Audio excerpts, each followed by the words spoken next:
Let's see if anybody's. Let's see. Are we on? Yep. Welcome. Why do I have to sign in the chat? Today we'll read chapter 8. Although, as far as what's going on in the world today, as far as the U.S. Capitol, that's kind of interesting news and kind of Crazy. interesting to watch. Because what's funny is every newscast that I've seen, every politician, whether they be Republican or Democrat, what's the matter? Nothing. They've all been saying the same thing, that these people are protesting because it's allegations of fraud and all this kind of stuff, and that this is not the way to handle it, et cetera, et cetera.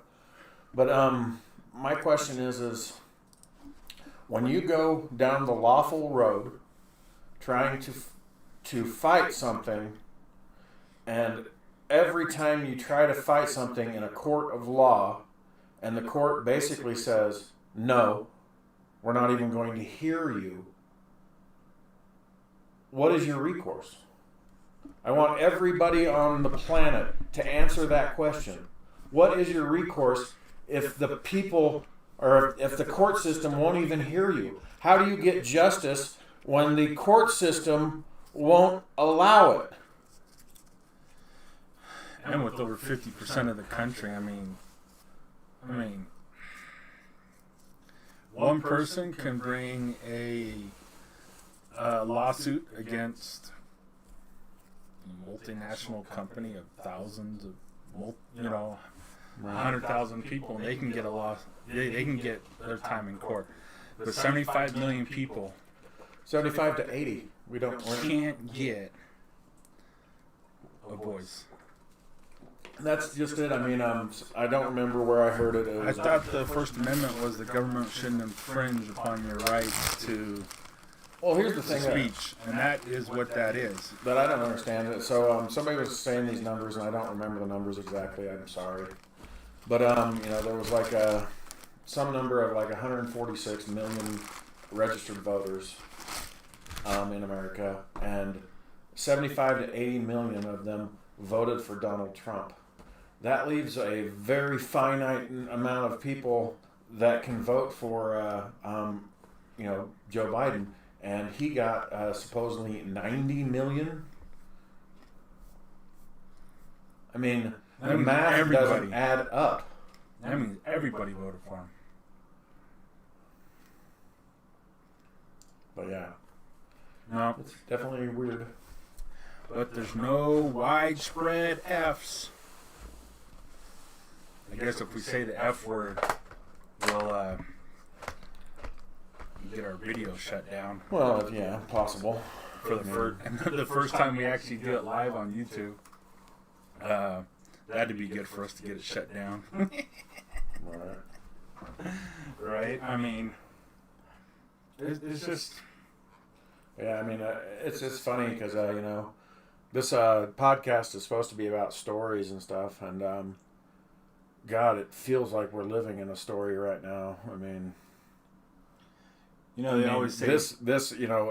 We've heard this on Tim Cast or Tim Pool's podcast, how eerily similar this is to V for Vendetta. I mean, the plot of that story, if you don't know, a mass pandemic hits the world, a bunch of people die. The British government, actually not even a bunch of people. If I remember right, it was kids. Right, it was a pandemic, but they killed a bunch of kids in an orphanage. Mm-hmm. It almost makes it sound like it was aimed. Right, like they made sure those few kids died, and that was just enough to spark outrage. Right. Yeah. So yeah, and then a new government steps in, and they magically have the cure, the vaccine for it, and but they've taken over power. Which is quite amazing because apparently this new vaccine has nothing, can't stop the new South African strain. Mm. So even if you take this new one, it won't do anything against that. But that's the one that we're all supposed to really fear. So then what? So then somebody else is going to come along with that, and oh gosh, I don't know. I on Tim's show last night. Did you watch Tim's show last night? No. No, he didn't have a show last night. Clips and stuff. Was it last night or the night before? Probably the night before. I think it was the night before. Was that the one with the two reporters? It's possible. The guys that go, and they got talking quite a bit about religion. The guy was talking about the end times and the Antichrist and stuff like that. So it was quite fascinating because you would think, how would a religious figure actually get traction today?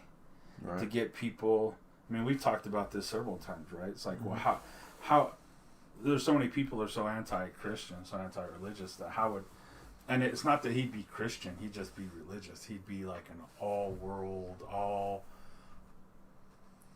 universal, the universal power. You know what I mean? Like a universal thing.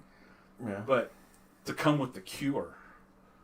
Or the vaccine, Well, one of the things that's fascinating to me, I wrote that one book that I've never really talked about on here is because I'm always been fascinated with cults and religion, and that's one of the reasons I got really hooked on that show, Scientology, that Leah Remini did, and because it was just so fascinating the way that group controls their people, because that's what it's always, what a religion to me has always been about. It's been about control, and so is government, honestly. But what was I saying? With I knew that would get him. Leah Remini, her show was great, and the last Joe Rogan podcast, he had a guy who actually wrote a book on the subject of Scientology, but he's wrote several books on religion, just talking about the different cults that are out there and stuff. And the way that they control people is not far off from what you were just talking about. There's always a dangling carrot that people are striving to achieve or to are working towards, and they claim to have the answer for everything. So if a government steps up and says that they have the cure for this or cure for that, it's just another method of control. You definitely seen pre-election the cult of the far left and everything that they've been going through, and you can watch Tim's show, and he's been calling those people crazy cultists for a long time. But you watch Tim's show also, and you watch that kid Ian on there who talks about, out of nowhere he'll have to bring up DMT and how this is all exciting and blah blah blah blah blah, And I remember on Joe's show he had a guy on there, and they were talking about mushrooms and psilocybin and about the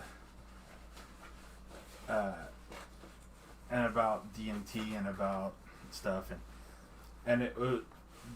The guy made a fascinating statement, and Joe was bolt upright in his chair, leaning forward, his hands clasped, like a child at Sunday school, listening to this guy. And as a comedian, I don't know how Joe couldn't get hours and hours of material from this guy saying this one thing: the teacher plant. I don't see somebody like Joe. It's just amazing that you could that as a comedian that somebody would tell him that a stick told him the complexities of the universe. Well, yeah, but I mean, you know what I mean though. A stick is telling you the complexities of the universe, and you're like, It just fascinates me because if if that was like a Christian person or a person from a cult saying something like that, the amount of abuse that would come out of his mouth, ridiculing that person about that type of stuff would be like stage worthy. You know what I mean? But it's just fascinating that you can just get away. You know, some of the stuff that they say is just amazing. So what do you think of this one? Oh, sorry, he keeps giving me pictures. I keep getting him pictures. It's fun. I was doodling. And you know, it's really funny. They can see me on camera. I have to lift up my glasses to look at stuff up close. Yes, I'm getting old. It's just fun. It's just nice. I was just doodling. So is that him without a beard, or is that? Oh, okay. He looks better with a beard. He looks better with the beard. Yeah, I don't know. Which is funny because he's not supposed to have the beard. Right. Although I think that looks pretty cool. I like that drawing. I do too. And then I did this one. This is another fun little thing. This one where he's augmented is pretty neat. Is it? But it reminds me of old Josh Brolin in Cable. That's Cable. Yeah.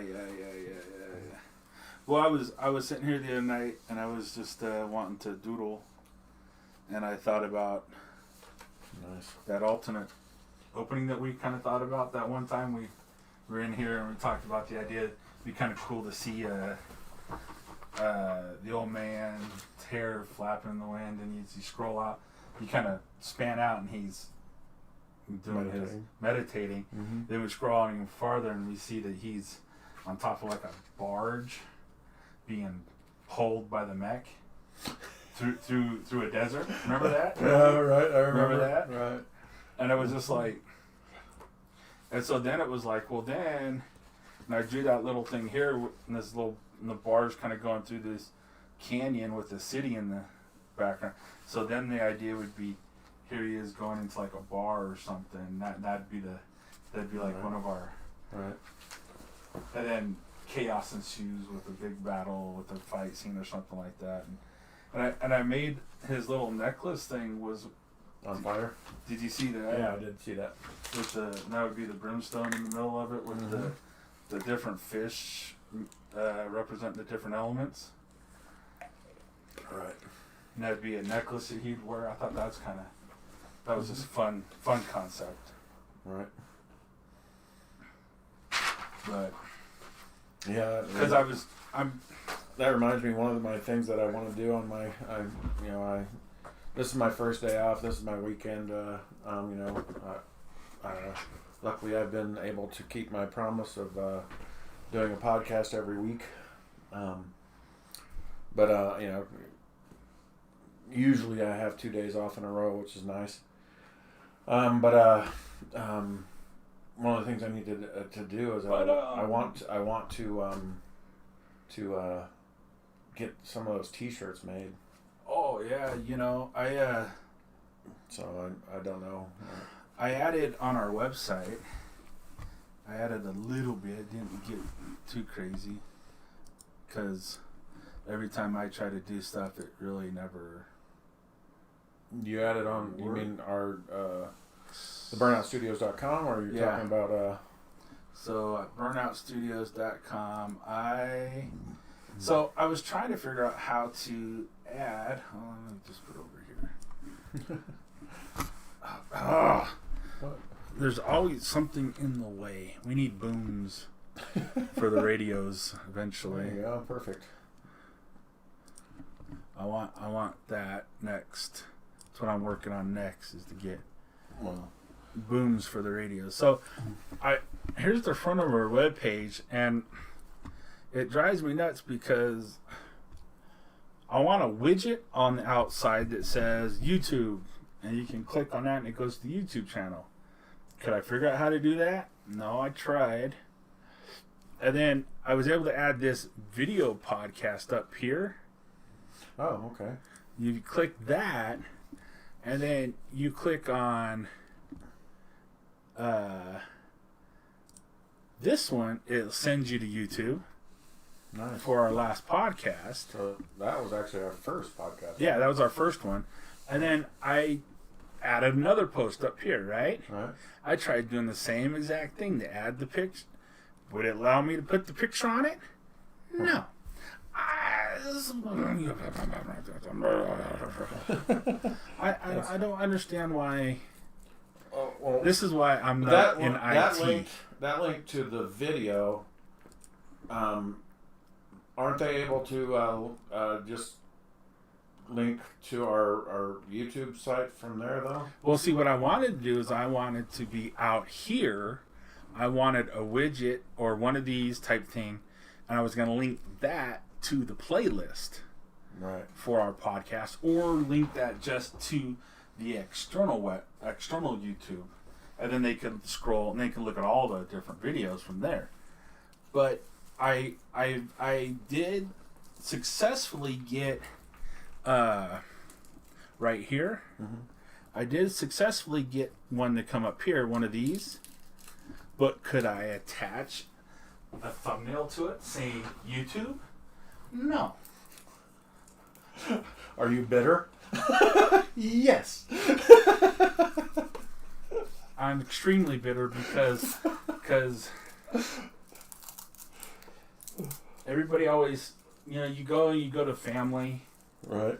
Well, have you tried making a website? Fuck you. Have you tried drawing on the computer? F you, because it's not. Somehow drawing it on the computer makes it easier, or makes it does it for you or something. Right. It edits itself. Yeah, and then you get stuff like that all the time, and then it's like I'm really up in arms because I was playing Warzone, Call of Duty a little bit earlier, and I was in a couple. Oh, they finally fixed the. I was in a couple. They fixed the DMR. It looks like it. Yeah, they did a patch or whatever, and it's not a god gun anymore. No, because I was trying to use it, and I was noticing. I was like, why am I all over the place with this thing? I was like, and I swear I hit that guy and he didn't go down. Why did he go down? Mm-hmm. And then I switched back over to the gun that I was using before that, Mm-hmm. and I was railing on dudes. Yep. So, and then I swear my computer, my PlayStation, for some reason, it seems like I come flying in, I'm looking down, scanning. There's nobody there. I drop, and some guy shoots me from the side, like 2 feet away. It's like, well, where was he the whole time?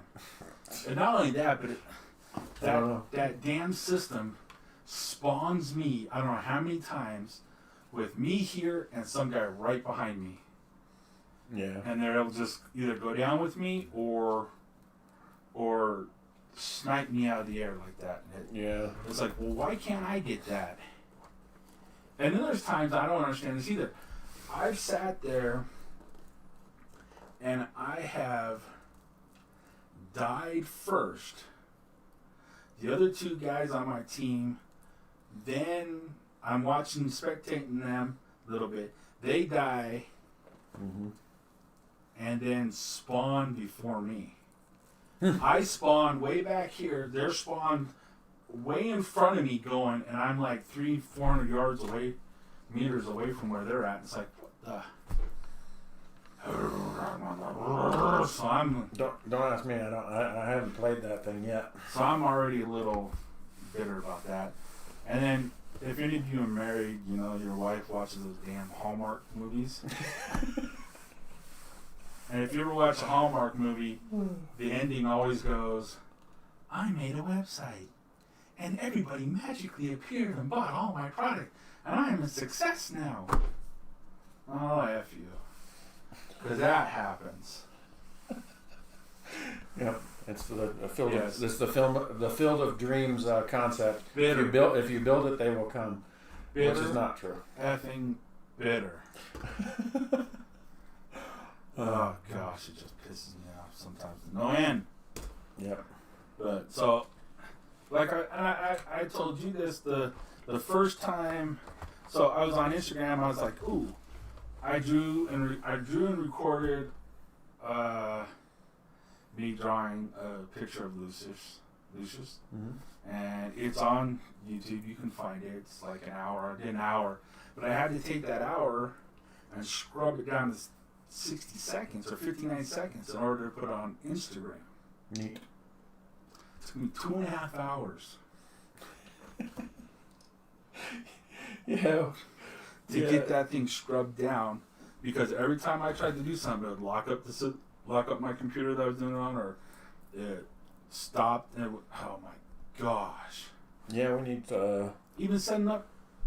It would be nice if we had a if we had a helper, but you know. Oh my gosh! Oh, and you know, just something as easy as a website, and so okay, so I was doing all that, and then it says on there in my little menus of things I can do, Adam, you know, marketplace. I was like, oh, that's kind of cool. I was looking and it said, I picked the print on demand thing. I went over there. I created a T-shirt. Mm-hmm. I had a really cool T-shirt. I had our Shattered Time with our name on it with the symbol. Symbol, yeah. Cool. And then, because I'm stupid, on the sleeve right here, Mm-hmm. I took the little sketchy drawing of the mech driver, or not mech, the mech. Mm-hmm. I don't know if you know. So this thing. So I took that, and from the horns down to about midriff right here, Right. was right on the sleeve. That was kind of cool, but you know, it's just something different. I think it'd look better if we just did the symbol on each arm. It could have done that too. I thought about doing that, but it was already here, Right. so it doesn't need to be there now. If we had something else There. to have added there that was, you know what I mean, I would have done it. But so that's why I put that there, just so we had it. And it was like, oh man, that's so cool. But I go to publish it, and in order to publish it through them like that, we have to get the marketplace website. Marketplace. Oh, we have to. Pay more Okay. per month. We have to go up to like $36 a month or something like that in order to. But that doesn't mean How much are we paying now? I think it's only like 10 or 16 or something like that. Yeah. But there's no point in doing it until we're selling a lot. T-shirt, right? But so that's what I was like. Well, I want to be able to put a widget on the outside there or something that says store. Click that, and then that would send you over to a print-on-demand store. Right. But you know, can I just get it to just work out nice and neat for me? Because it was kind of cool, you know, the white T-shirt with just because I need to go in and create it on the PNG so we could change the colors and put like a white on a black. Different colors on different color shirts if we wanted to. Put it on a sweatshirt and make a hat just with the symbol on it or something, or Yeah. things like that. So I had it all. I had it all like that, and I was like, man, son of a biscuit. Yeah. But I mean, still, like I said, last time on the last podcast, I want to get a couple of shirts for myself. You know, because I think, you know, on my days off, if I'm wearing those, you know, maybe people see it, and maybe people won't ask me, well, you know, what the hell is that? Right. You know, but you know, I'd love to have a couple T-shirts with that on. Oh yeah, I think there's a couple things that I think would make cool T-shirts. Just gotta figure out how to get them on there. Yep. I like the. I mean, that original front cover, you know, which is the first picture that you're seeing on the screen there, on our screen. That, I mean, even though it's black and white, that is such a cool ass cover. Yeah, that would be kind of cool. But it's so detailed that I don't know if that matters for a T-shirt company or whatever. I mean, I guess they just digitally screen it on there. If it's a digital or a pressed shirt, then it wouldn't matter. Right. But yeah, it's neat. And actually black and white makes it easier for most companies that do like silk screening, because the more colors you have, the harder it is for them to do it. It's just more expensive. They put it on, they put it on layers, layer by layer, color by color. So yeah, that would be kind of fun shirt to do. Yeah. I'll have to work on that. Get something up. I'll have to get a Like story I said, on there's a it. Just if I can. I was gonna do it, but then I was like, well, if I can't link it to the freaking website, right. then what was the point of it? Right. If I can't get it linked, then Yeah. I guess I should have left it. We'll do that though. That's not a problem. I mean, eventually, if we're going to start selling stuff, I guess we'll just have to bite the bullet and pay the price.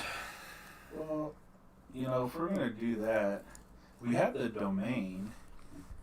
We might have to find a better web template or something, or yeah, since we don't know what the hell we're doing. yeah, because even like this, supposedly, and I've done it several times, I should be able to embed this link into this picture.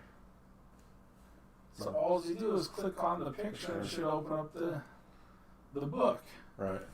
It should be able to go straight to the book, and you can flip through it. God, that looks so cool. But because I've played with this link on my phone. It's so neat. You can just sit there on your phone and scroll through it and read a comic book. It's so neat. Especially when it has those double pages like that. It was I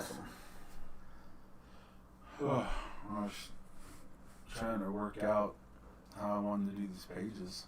Again, it's like, why does it have to be so difficult? I guess it doesn't have to be. I just like to make it difficult.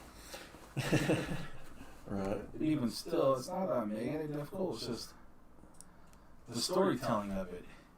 It fit it in this many pages, but then also storytelling of what's actually happening. I don't know if having you look at that fight scene and adding a bunch of exposition of what the planes are doing would help. It's just because of how small almost you have to draw everything to fit it for what's actually happening. It's like then everything's almost the same size. Right. And it's making it tough to get that scene to look like these planes are scattering over here. This one's going up and around, or out and around, and it's coming down to shoot at the mech, and then the mech shoots it, and these two are flying off. I almost thought about cutting all of that, even though it's such a cool scene to see the lasers come out of its eyes. But I thought about cutting all of that and going to, starting off at the radio place. Right, the guy that was talking to him on the radio. Talking to him. Actually, what I was looking at some research, some pictures that finally came up, and they're all females. At the radio, yeah. Back then, there was a. So I have to change those guys to girls. But one of the cool pictures was show these girls doing their thing At the radar. Yeah. at the radar center. But what was really cool was let me just do this real quick. Was it that one? No, it's not that one. No, it's this one right here. Check. Can you blow that up? Yeah. So let me blow it up a little bit. So what's really cool is, so here's these girls there's a guy there. There's a couple guys. Right. They see how these girls are here. They see how this guy's back here talking on the phone. So I thought it might be cool is to have start off with this as our blue squadron. I'm picking up on the radar, Right. So there's girls. and then blow it up to that other picture or something like this one, where it's almost the same scene. So you see all these girls, they're tracking. There's one officer back there, guy, of course, that has to run them all. And then he calls, and he calls it into more of a command center with a bunch of uppity-ups with, you know, and then we hear all of that on their headsets as their faces are all kind of stark. You know? Well, you know, it's kind of funny you say that because it immediately reminded me of one of Quentin Tarantino, hero of ours. Anyway, one of Quentin Tarantino's first movies was Reservoir Dogs. The first one he actually directed, anyway. He did a scene, a famous scene, that they used all this makeup and all this blood and stuff to make this scene perfect. And then they decided to cut the whole damn thing out and redo the scene, not showing anything. Not showing any of it. And that was because there is that famous scene where Mr. Blonde cuts off that cop's ear. Oh, yeah. They actually had it to where there was a prosthetic ear and all that kind of stuff. They had it to where they cut it off the first time and it actually showed everything in great detail. But they found that it was actually better to just have the music and have the camera just slightly pan to the side, have the cops screaming, and let the imagination of the viewer go, oh shit. And then, you know, it shows Mr. Blonde holding the ear, and he's like, hey, how you doing? You know, and that was way more powerful than just actually showing him cutting off the ear. Yeah, so I thought about that. I just don't know where to start it from. Do I show the... Well, I mean, that's in the original script. I kind of had it from that angle. I mean, there was the big reveal because what I wanted to do. You had the little bit, the big reveal, right, and then more, right, and then a little bit of slow, and then she punches them out at the end, right, of that fight. Gosh, child. But I don't know if they can pick that up on the thing or not. But I don't know if to have the big reveal like that, or, you know, just the whole thing. But I thought about doing a little bit, the big reveal, and then go back to them listening to all of that. I don't but want... But there would be more talk between the pilots. It would be kind of... I mean, that is definitely one thing, but I wouldn't want to lose that scene where the plane gets vaporized by the eyeball lasers, because that to me is one of the coolest things.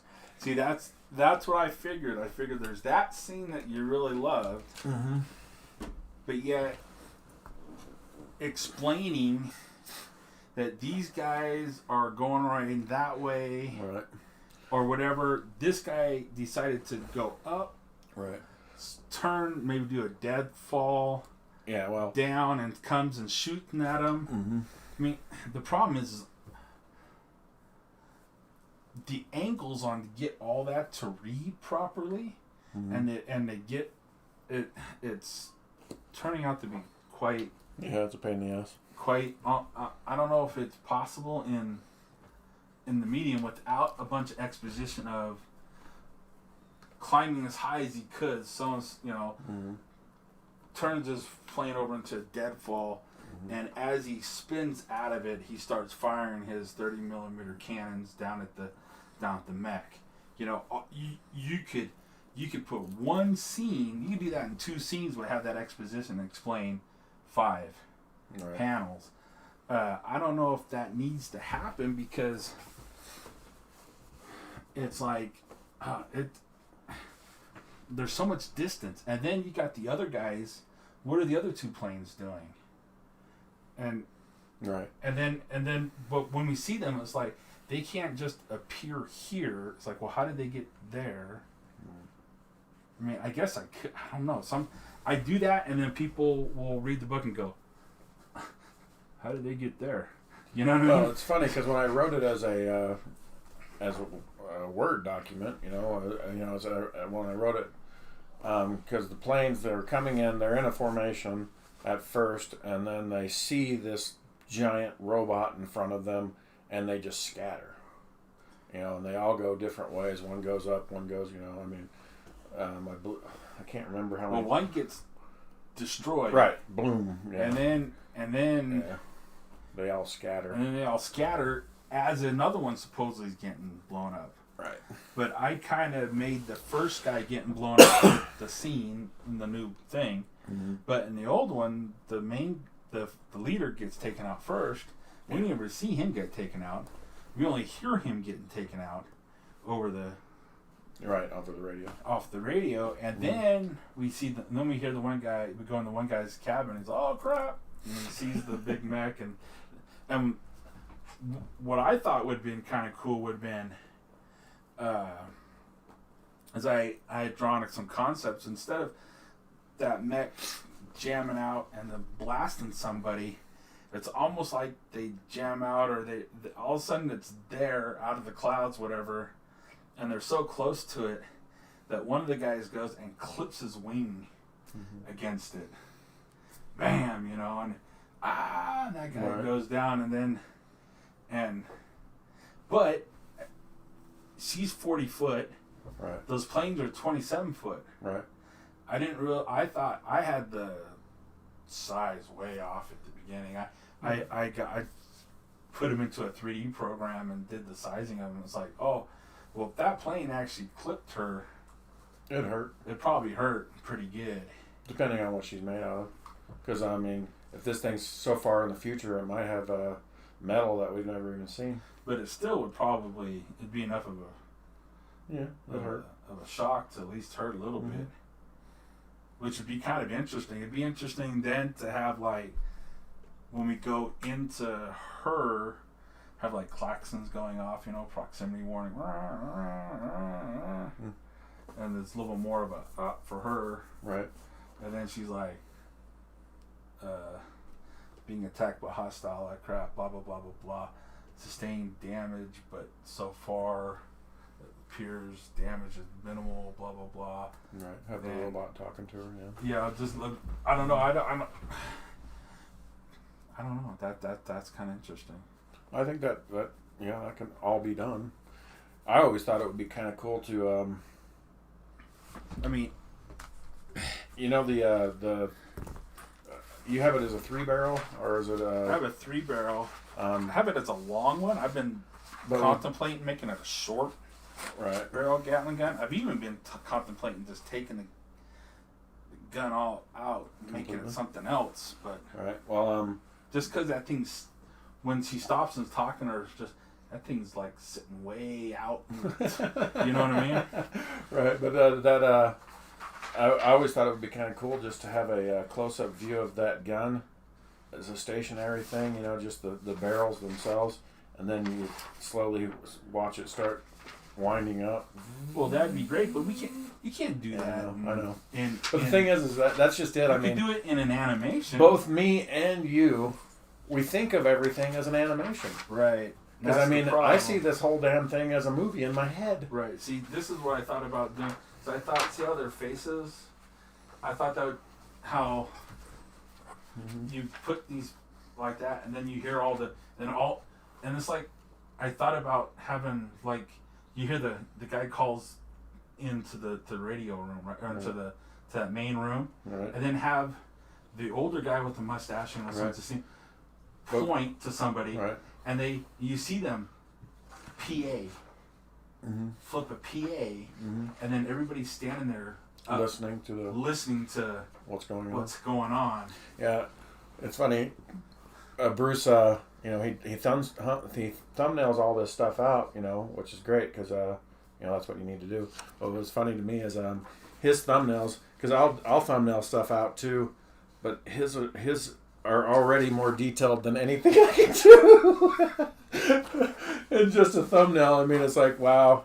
Well, those are actually studies I was doing out of another comic, because that guy is just brilliant who did it. But I have to do have to make them somewhat clearer so I can Right. actually. And like these, he'll love these because these are.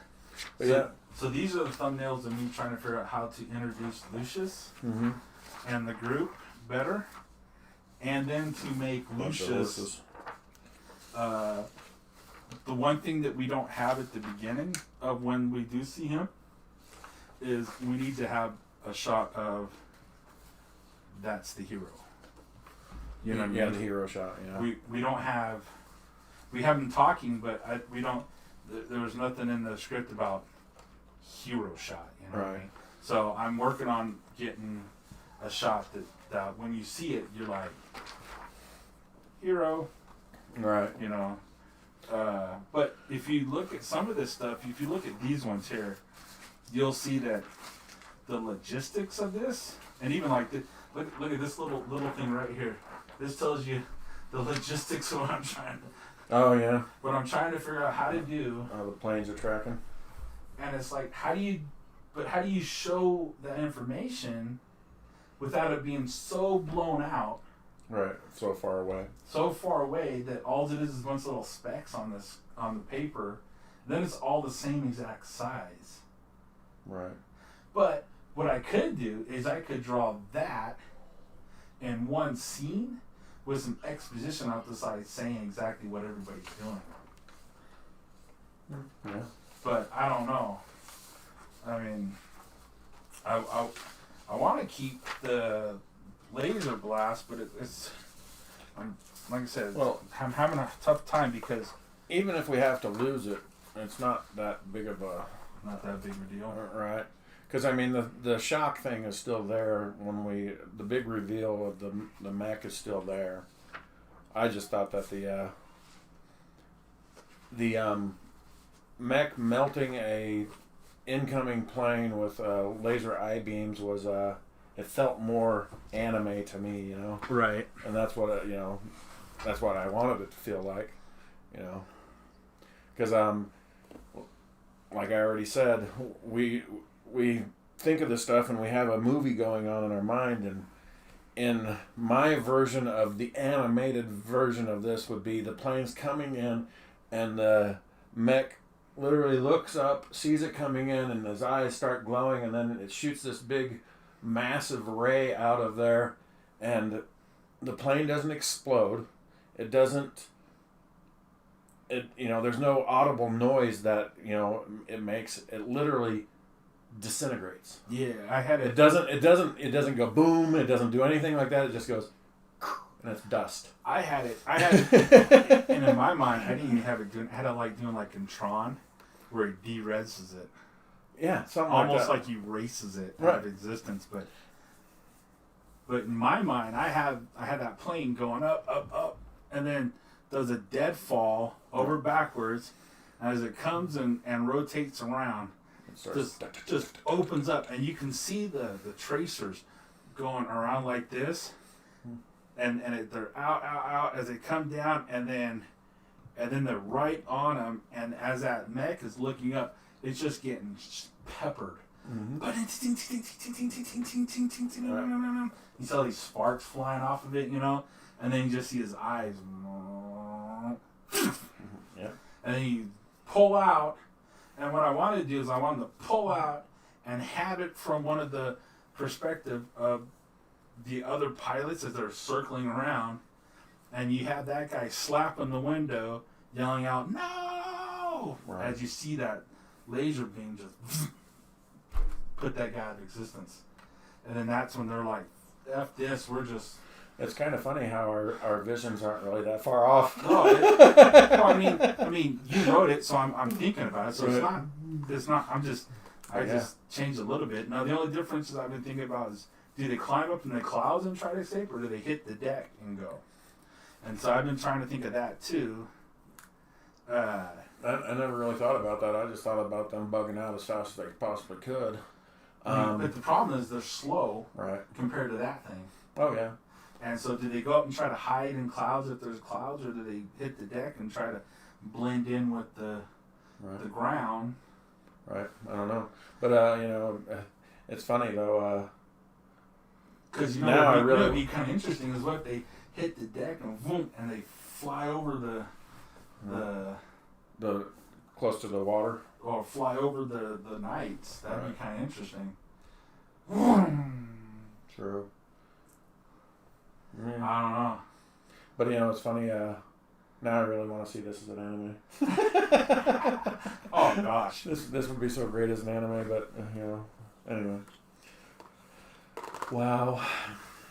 Yeah. So that's I've been working those pages, but some of that's just from. I'll come up with an idea and shoot it to you and see what you think. Mm-hmm. So I've been thumbnailing them out quite a bit. Yeah. I don't want to lose stuff, but at the same time, I almost wonder if the suspense of that happening is kind of cool. And then the other thing I've been trying to do is how to take you from outside the mech into the mech enough, because I think at least Marvel was able to go right into Iron Man's head, right, and then shows the overlay, disappear the faceplate, right, and show that he's inside of it that way. It's right. But I think our concept of how the inside of the mech works, I think it's pretty solid. To be in a big round room that's filled with liquid, where she's just kind of floating there, and the whole room is a screen basically, where she can see 360 degrees around her. I can't think of any way that wouldn't work. Right. It's just trying to get you to understand that she's inside of it. Right. So yeah, because I guess from the reader's point of view, they'd probably ask the question: is she in the chest or is she in the head or what? But I think she's in the chest. But I put her in the chest too, because it's a bigger cavity. Right, bigger cavity for her. Right. More protection. Yeah. I just put her in the chest for just more. Mm-hmm. Especially if she's only 40 foot. Right. It's really after putting it in the 3D program, I was like, oh, that's not really that big of a mech after all. No. So big enough though. Big enough, right? Especially modern weapons being modern. But yeah, I think that I think it's a pretty solid design on a mech. Should we go back in time and go back to the chapter 8 of the first book? I guess we can. I can do a little bit of sketching. Yeah. Let me write down here. I can put it in the notes. Yeah, it's chapter 8. Last time I don't know if you ever updated that. You put chapter 6, but it was actually chapter 7 that I read last time. Oh. I can put in the notes at minute 48 is when we started reading, in case they don't want to listen to us ramble on. If you guys remember, chapter 7 was kind of fun. It was the beginning of a fight. And chapter 8 continues. Chapter 8's called The Predators. Is there a way to the roof, Jesse? Paul asks. Yes, through Zinja's room there's a trap door to the roof, Jesse answers. Stern returns with the arrows and announces, they will be here in less than a minute. Paul grabs the arrows and pulls his bow off his shoulder. Anyone else have bows? Excuse me. What do you think of that? What? Sorry. What is that? So that's just that was just a generic mech that I found on SketchUp. Wow. Then here's a plane. The plane. The actual. But that's kind of like that's the actual. I had that head way too big. Yeah, 20 minutes. And I also don't know if I want to lose that shot because I made it to where the debris from I love you know, you talk about de-resonate and everything, but Right. blowing it up and then seeing all the debris fall And hitting the mech. is hit, and she's showering in it. Right. I mean, just think of the coldness of that. Mm-hmm. As you're flying around looking at your buddy just remain just coldly, and she's just showering in it, like, Right. and like not trying to get it, just like Right. kind of, you know, doing the Clint Eastwood from Gran Torino with the, Right. you know, and she's just watching you go, and you're just watching. Oh, that's a cool picture. That's a cool picture. All right. All right, sorry. Let me start over here. All right. But you know, I mean, I just need an ass. Anyway, so is there a way to the roof, Jesse? Paul asks. Yes, through Zinja's room. There's a trap door to the roof, Jesse answers. Stern returns with arrows and announces they will be here in less than a minute. Paul grabs the arrows and pulls his bow off his shoulder. Anyone else have a bow? Follow me, he says as he hurries up the stairs past the dancers who are returning from watching the window shut. Mac looks to Taz and Nick. Go on, follow him. Taz and Nick pull their bows from their shoulder and rush up after Paul. Paul is standing on a wooden chair in Zinja's room, unlatching and pushing the trapdoor to the roof open. He leaps up and pulls himself through the hole, followed by Nick and Taz. Once on the roof, they can see the approaching swarm of birds. The sun is not visible through the top of the mountain, and the birds move like a dark cloud blowing in like a storm. Fire when ready, guys, Paul says, notching his first arrow. The three of them start firing arrows into the dense mass of birds. As the birds are hit, they fall from the sky in elf form. Paul and the others are able to let go 3 volleys, but the birds still close in. Taz looks over at Paul. I believe this is the best we can do, he announces. I agree, let's go. Taz jumps through the trapdoor, crushing the chair as he lands and falling to the floor. Paul looks over at Nick and screams, come on, let's go. Nick is still firing arrows into the birds, unaware of the bird swooping down at him. It slams into him, knocking him down and pinning him to the rooftop. The bird slams its head forward. Its beak pierces into Nick's forehead. Nick's body twitches and shakes as the bird twists its beak from side to side, finally ripping its beak from his head, a string of blood dangling from its beak. Paul jumps into Zinja's room, holding onto the trapdoor. The trapdoor slams and latches shut as Paul falls to the floor. Taz and Paul scramble to their feet, and Paul pulls his broadsword from its sheath. The trapdoor shakes, and the sound of scratching can be heard.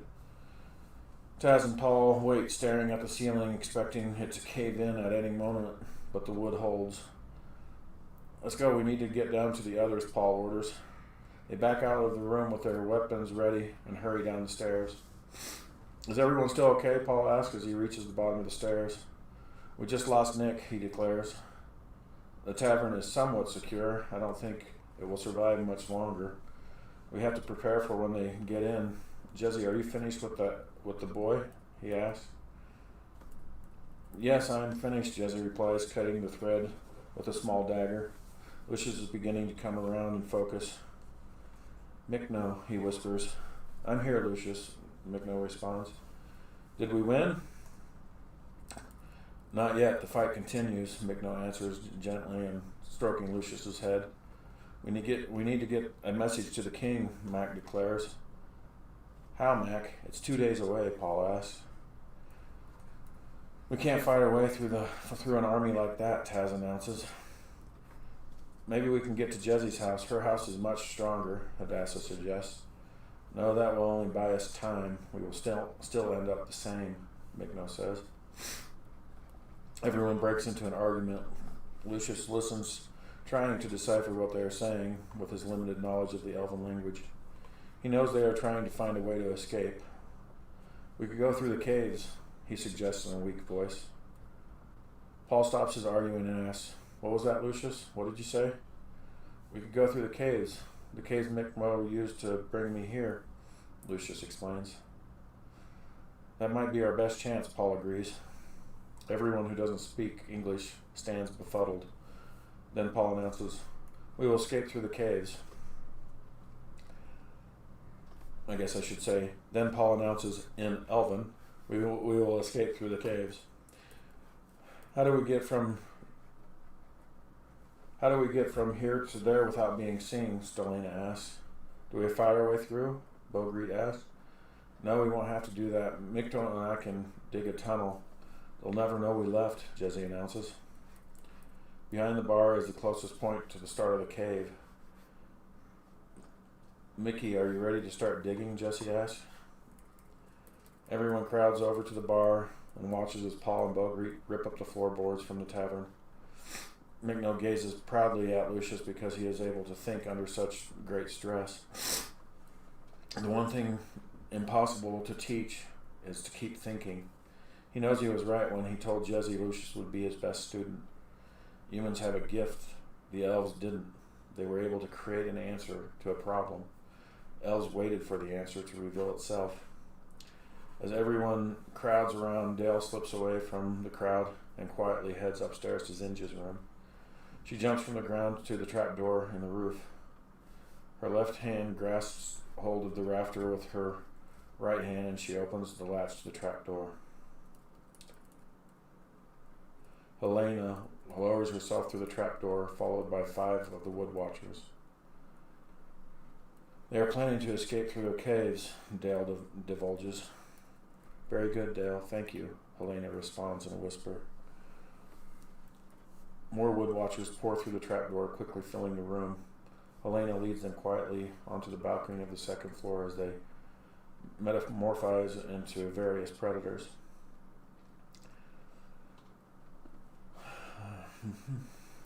Noticing the scratching noise had stopped, Zinj glances nervously away from the digging of Jesse and Mecno, spotting the gathering group of beasts on the second floor. She screams in terror. They're here! The monstrous animals leap from the second floor, smashing tables and chairs as they land. Bogreet's xylophone is crushed by a large brown bear. Arm yourselves, Max screams, drawing his rapier. Keep digging, Paul says to Micno as he pulls his sword. Paul, Stellic, Stern, Bogreet, Taz, and Mac positions themselves between the dancers and the Woodwatcher beasts with their weapons drawn. The beasts charge and Paul swings his broadsword, slashing a bear across the throat. A Woodwatcher grasps his neck as blood streams out between his fingers. He opens his mouth trying to form words, but is able only to gurgle and hiss.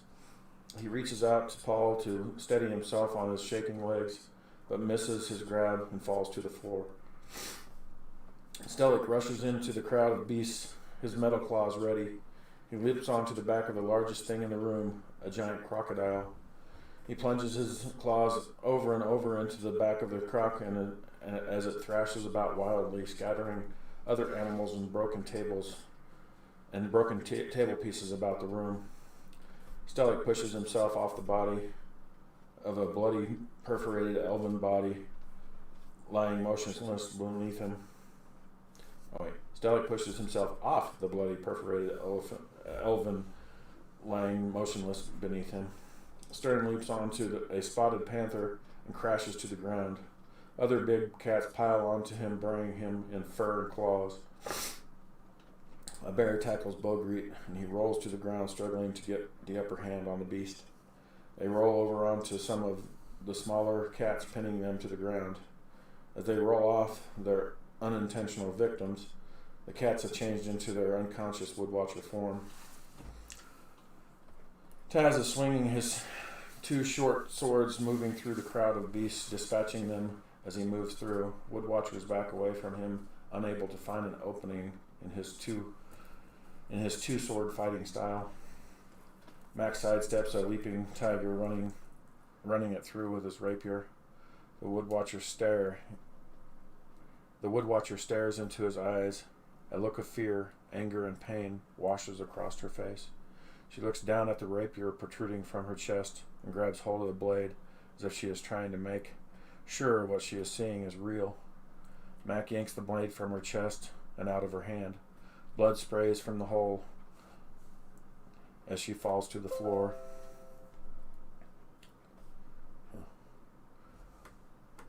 to plug in my. Do I have a plug close here?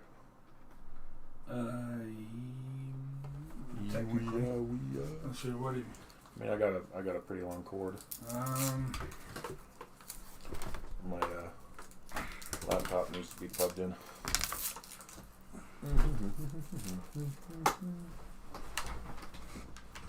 Let me see.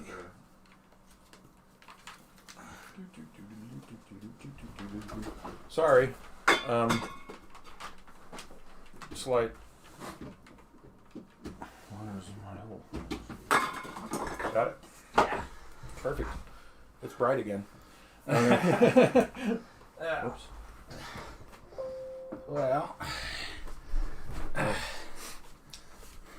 Okay.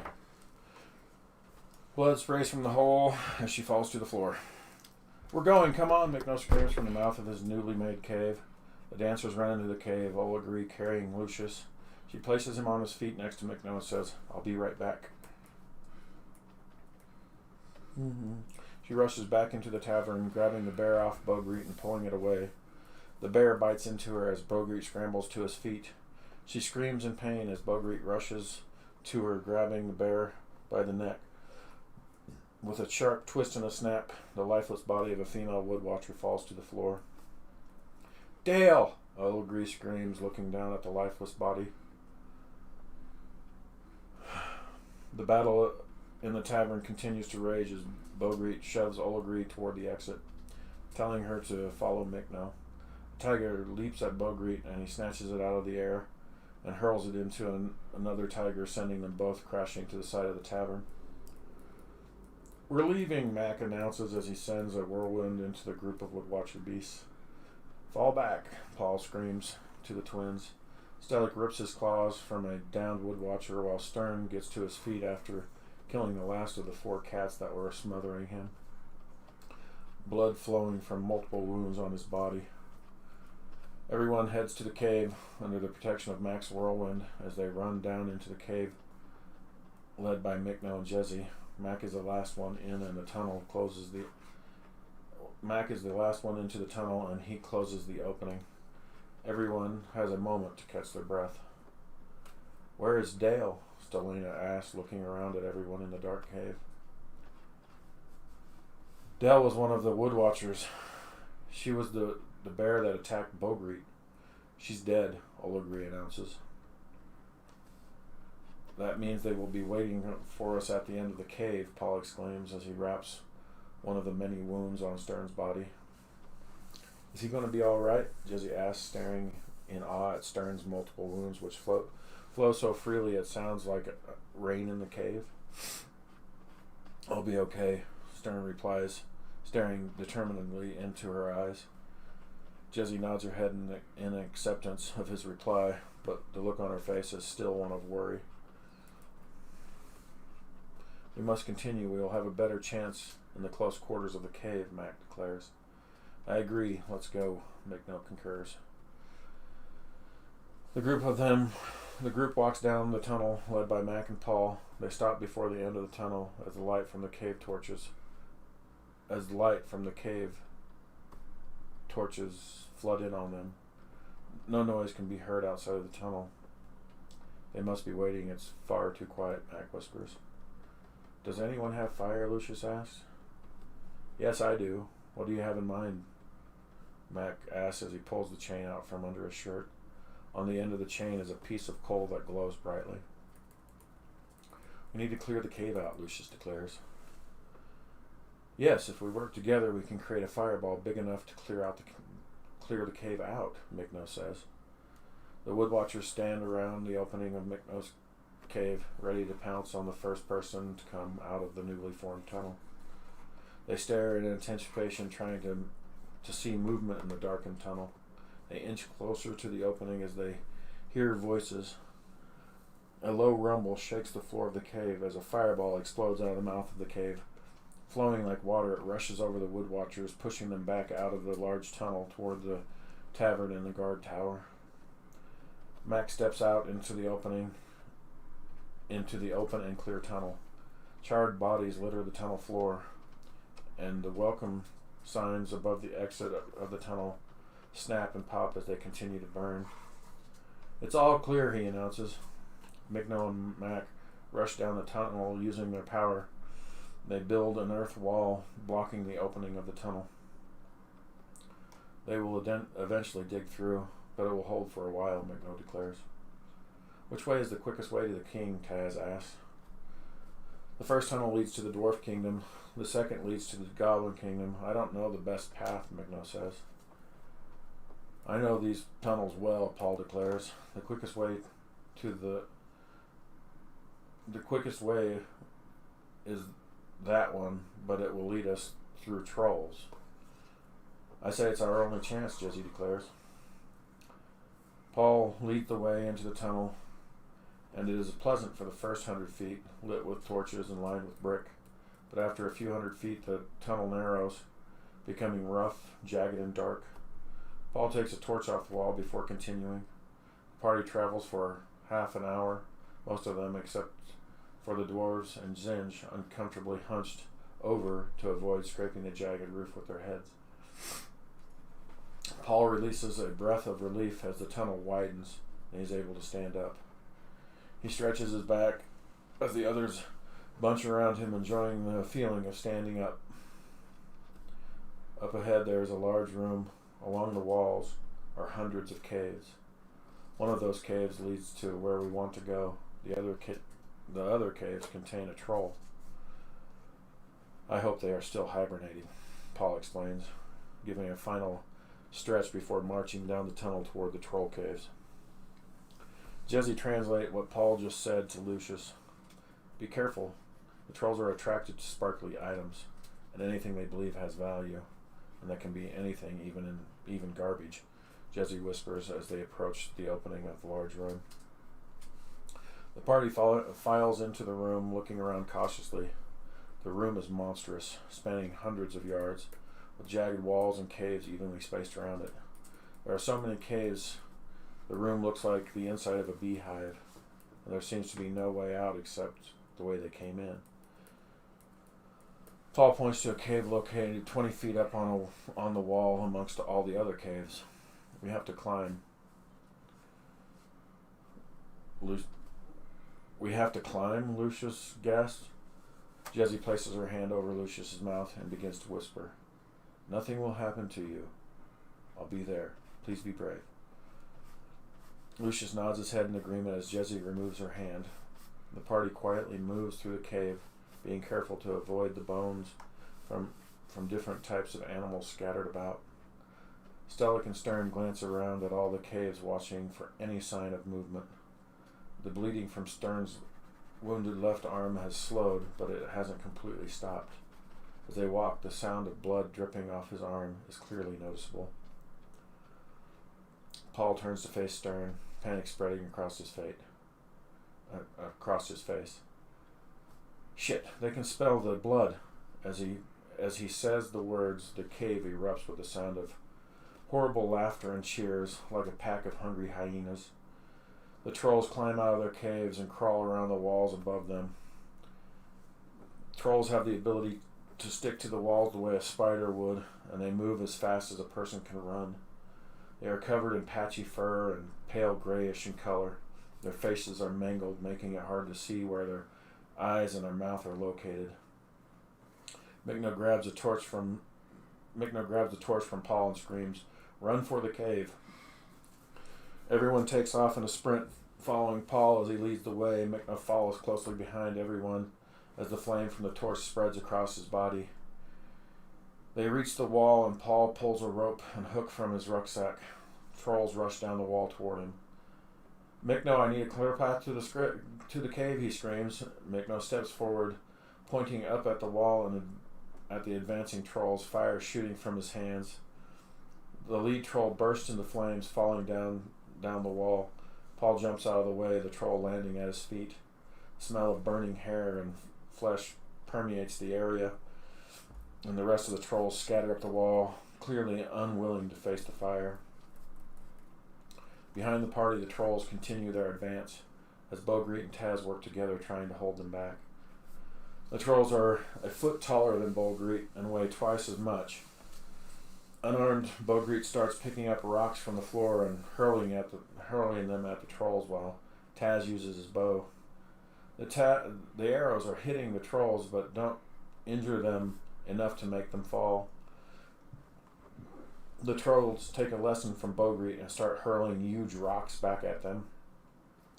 The rocks smash against the wall around the party.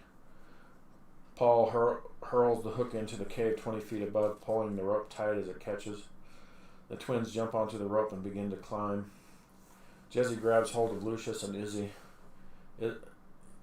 Izzy tells Lucius to close his eyes and takes flight toward the cave. Mac has the dancers, Zinj, Olegri, Selena, gather around him. They rise on a pillar of earth from the ground. It grows to about 5 feet tall and abruptly stops when a boulder hits Mac in the side of the head. The force of the rock carries him off the pillar and smashes his head between the rock and the cave wall. Olegri, Zinj, and Stelena jump off the pillar and use it as cover from the barrage of incoming rocks. Jesse, the twins, Izzy, and Lucius are in the mouth of the cave. Mikno joins Bogreet and Taz on the front line, spraying fire into the herd of trolls. Trolls, frightened by the fire, run for cover. "Get to the cave, I'll hold them off," Mikno screams. Taz wastes no time, heading for the dancers behind the pillar. He gathers the dancers back onto the pillar and continues its growth into the air. The pillar reaches the mouth of the cave, and they all jump the little gap to safety. Bogreet lumbers quickly towards the rope, leaping onto it. Bogreet lumbers quickly towards the rope, leaping onto it. Snap! The rope breaks. The trolls on the roof, aware Mikno is not close enough to harm them, are climbing back down the wall toward the mouth of the exit. Jesse falls to her knees, concentrating as she touches the ground. The smooth wall in front of Bogreet starts forming little handholds in it. He begins to climb, reaching for each newly formed handhold. Mikno has already taken flight, heading back to the cave like a fiery twister racing through the sky. Bogreet is about 2 feet from the opening of the cave when a troll reaches down from above the cave opening and snatches Jesse, pulling her up the wall. Bogreet leaps the final 2 feet to the opening, grabbing the troll by its feet. It clings to the wall with one hand while firmly holding Jesse in the other. Bogreet pulls with all his strength to make the troll release the wall. The troll, unable to hang on with one hand, passes Jesse to the trolls above him. "No, you!" Bogreet exclaims, yanking the troll from the wall, causing it to fall 20 feet to the floor below. Bogreet climbs the wall in pursuit of Jesse. Jesse struggles against the grip of the troll, trying to blow him off the wall using magic, but it doesn't seem to help.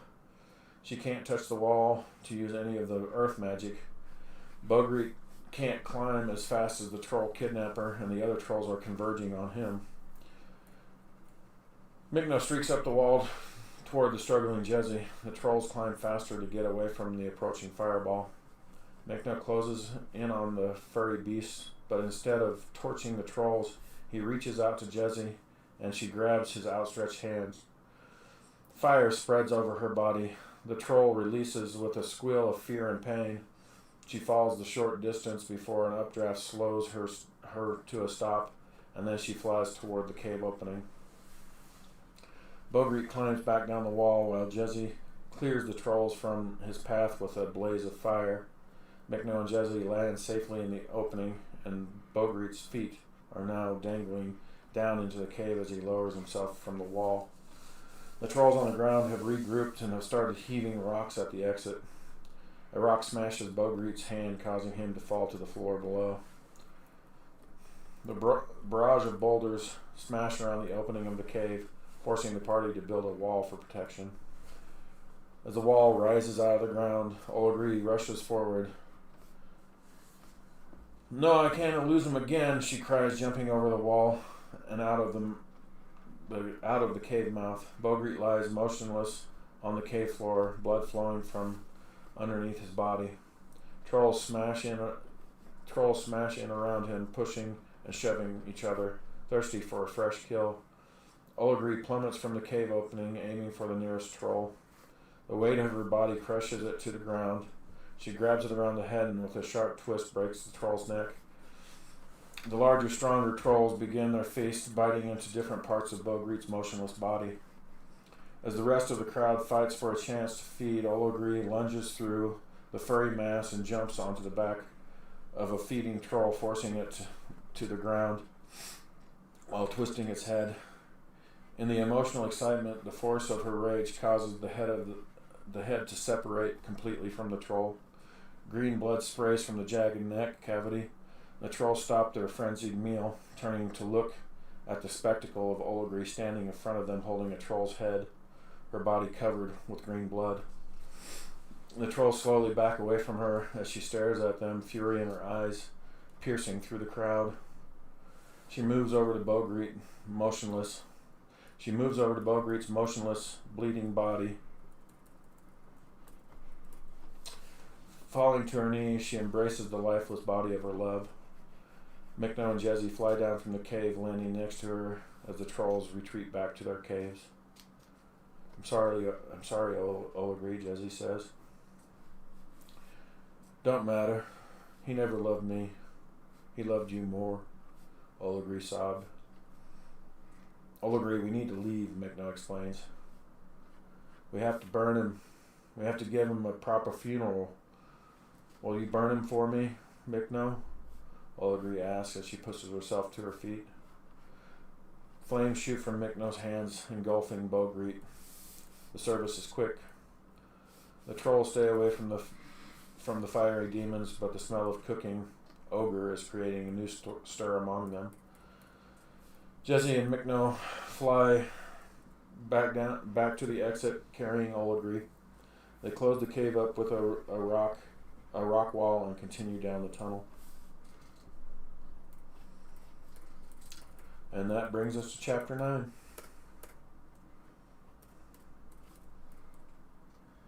Wow. Yep. Getting a little bit more action-packed.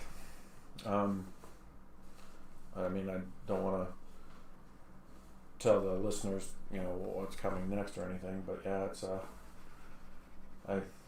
I'm hoping that I'm making it exciting enough. Right. Yay. I suppose so. But yeah. So, yeah, in that one chapter, what was it, 3 people died? Yeah. One of the elven guards, he got killed by a giant bird. One of my favorite characters, Bogrit, died. He got killed by trolls. And there was another one. Oh, Dale died. She was a traitor. And a hell of a lot of Woodwatchers died. So, yeah. So, what are you drawing? I'm just messing. Is that the, idea for... It's just a mech driver. Right. That's what I thought. Her again. Is that a... Is she wearing a mask? Yeah. Huh. She has I have a helmet on her. Right. And then...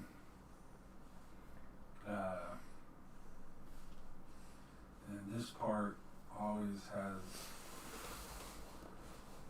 oxygen around it. Right. Liquid environment. Although that would,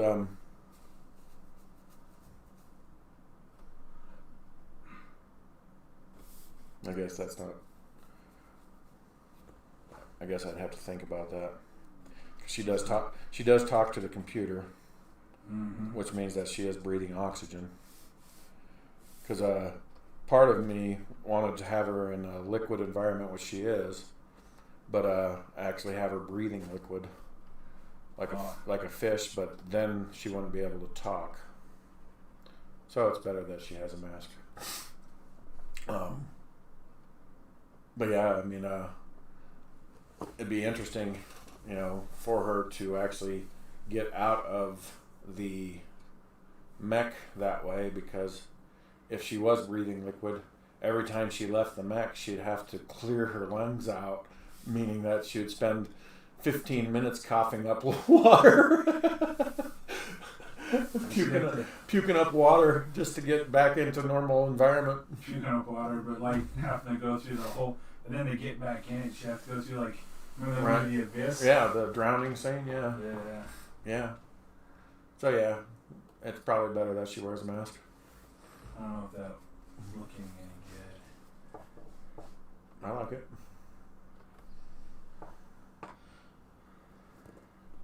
But yeah. I change her all the time. She's a fun character, and now, I mean, I guess maybe the listeners should know the story that I'm reading is the novel form of the graphic novel that he's drawing, but the graphic novel starts at the end of the 4 original novels, and it tells the story kind of in flashbacks.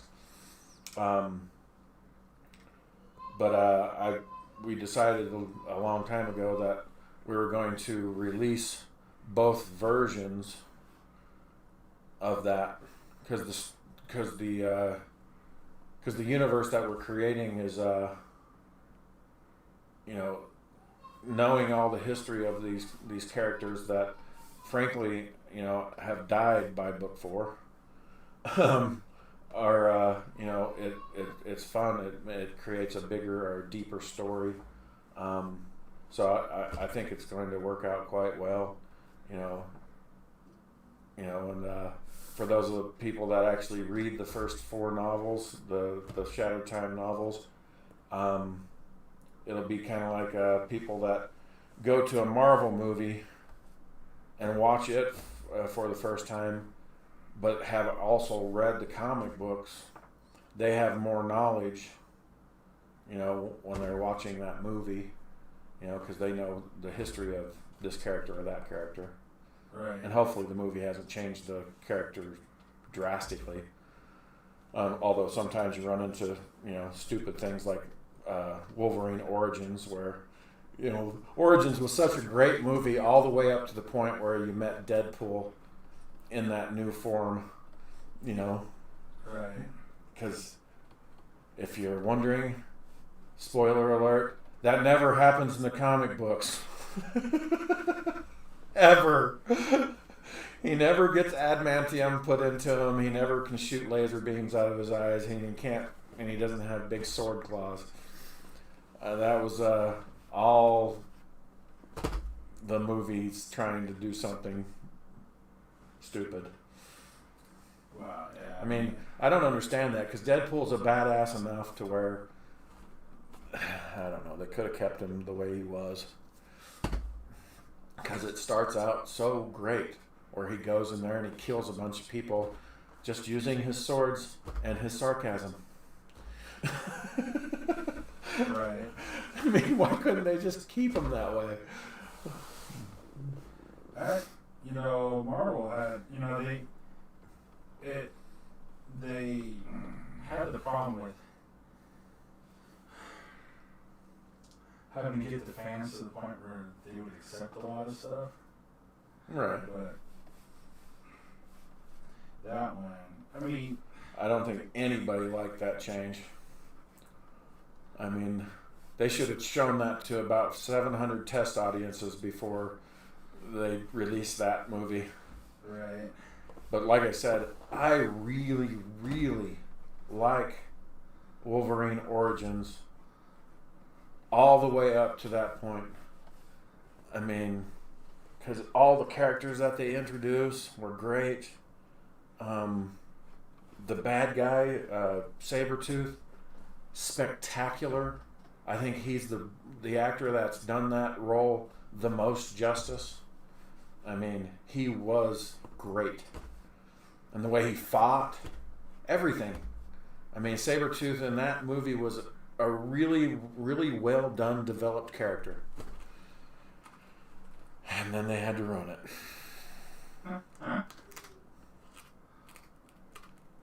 Right. Because all those the whole backstory of them going through all those different wars was great. And then them putting on a firing squad and shot. That was great too. So, yeah. Meeting Stryker for the first time. I guess. I mean, I know Stryker's in the comics. Yep. But I guess I didn't read his character. Stryker? So, yeah. So, I wasn't the biggest fan. Well, it's really kind of cool to see a human, because that's what Stryker is. He's just a human. Have that much power and control over all these different mutants. Because, he's the one that puts the boy bands together. That's his job. Like I said, I never really... I guess, you know what it was, is I didn't read Weapon X. I did. And that's probably was in Weapon X, huh? Yeah, I only read Wolverine. I didn't even read a lot of the Wolverine comic. I did. Because I loved the Wolverine stuff, because most of the stories were standalone stories. I read the Frank Miller Wolverine. Who wouldn't? Yeah, but Frank Miller's a god, in my opinion. And that story might be one of the best standalone stories. I mean, that little four little comic arc thing is just a masterpiece. Yeah, Frank Miller. He's great. I mean, I don't know if a lot of people realize Frank Miller is the genius who gave us RoboCop. Really? I don't know if people realize, he was the one that wrote the original RoboCop comics, and he was brought in to advise and stuff on the movie. Huh. And I think that's why it had when they originally made the first RoboCop movie, did you know that it had an X rating? They had to cut a bunch of crap out of that, to give it an R. Because there was a lot of scenes that were too graphic and gory, so they had to cut a bunch of blood out. Because in the original uncut version, I haven't seen it. This is just what I was told. They talk a lot. Anyway, when the bad guy falls off the building at the very end, in the original, they actually show him hitting the ground. Oh, really? Stuff like that. In the scene where he's getting shot up, that scene actually was longer. Lots more blood and guts. But yeah. I mean, I remember because I used to read Fangoria magazine. Fangoria? Oh, do you remember Fangoria? I mean, I know we're both old. I remember Fan something or other, but it was like long and skinny. There was a cinematic fan. Oh no, Is that what I'm thinking of? No, Fangoria was a normal magazine, but it was dedicated to horror movies and horror special effects, makeup, and stuff like that. Yeah, no, I wouldn't know about that because when I'm not a horror movie fan.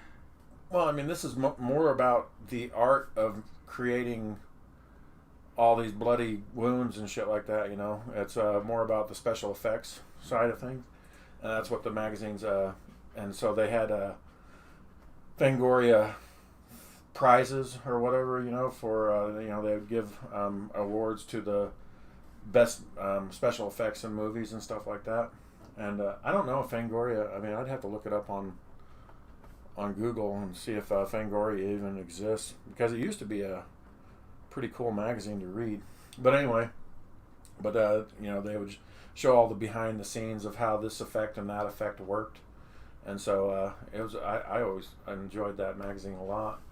But yeah, when RoboCop came out, RoboCop won all kinds of awards for the special effects that they were doing, because they were actually building models of the T, or not T, but what was that robot that he fought? I think it's like T1. Yeah. T something. Yeah, but but they were actually building models of that and filming it that way, and it's funny because you can go back today and still look at those movies, and they stand up even against the cool CG that we have now. And that actor that played RoboCop, can't remember his name right now. Peter Weller. He did such a good job moving like moving like a robot or whatever, that he sells that character. I think he's great. Yeah, he was. You see these guys and they kind of disappear. Yeah. And then they come back on a show that you wouldn't expect them to come back on, and it's just like.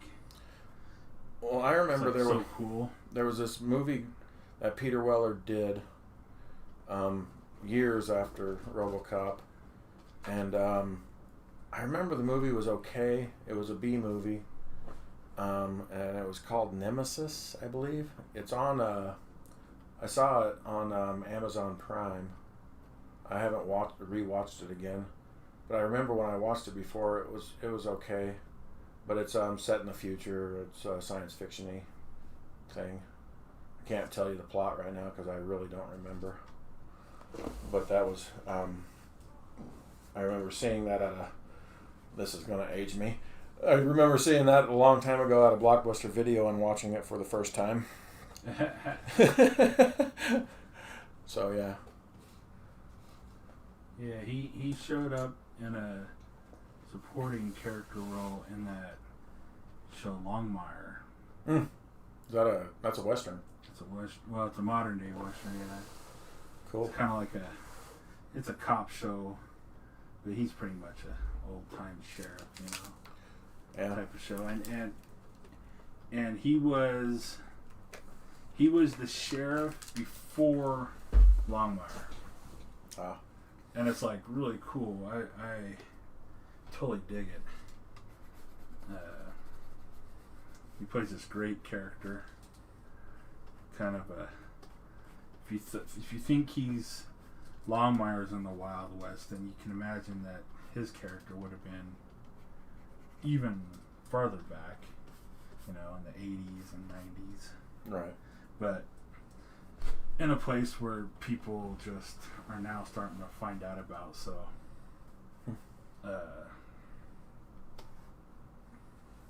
it just is a good show. I haven't actually watched it, but I've heard good things.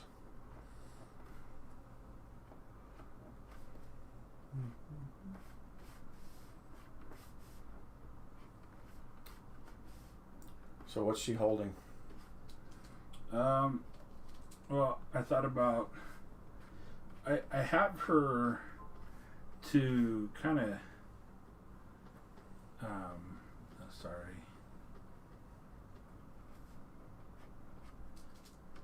I can't apparently do this at the same time. I can't walk and chew gum. Right. I always have her holding like a virtual representation of the Gatling gun's handle and and that one looks like she's trigger handle. Mm-hmm. So technically, it looks like she's holding maybe like some type of blade or something. It does look like that. So I don't know if I wanted to do that or if it's just, here she's got the handle here, and here's the other, or Because it looks like she's about to step forward and slash the shit out of somebody. You know, and there's the...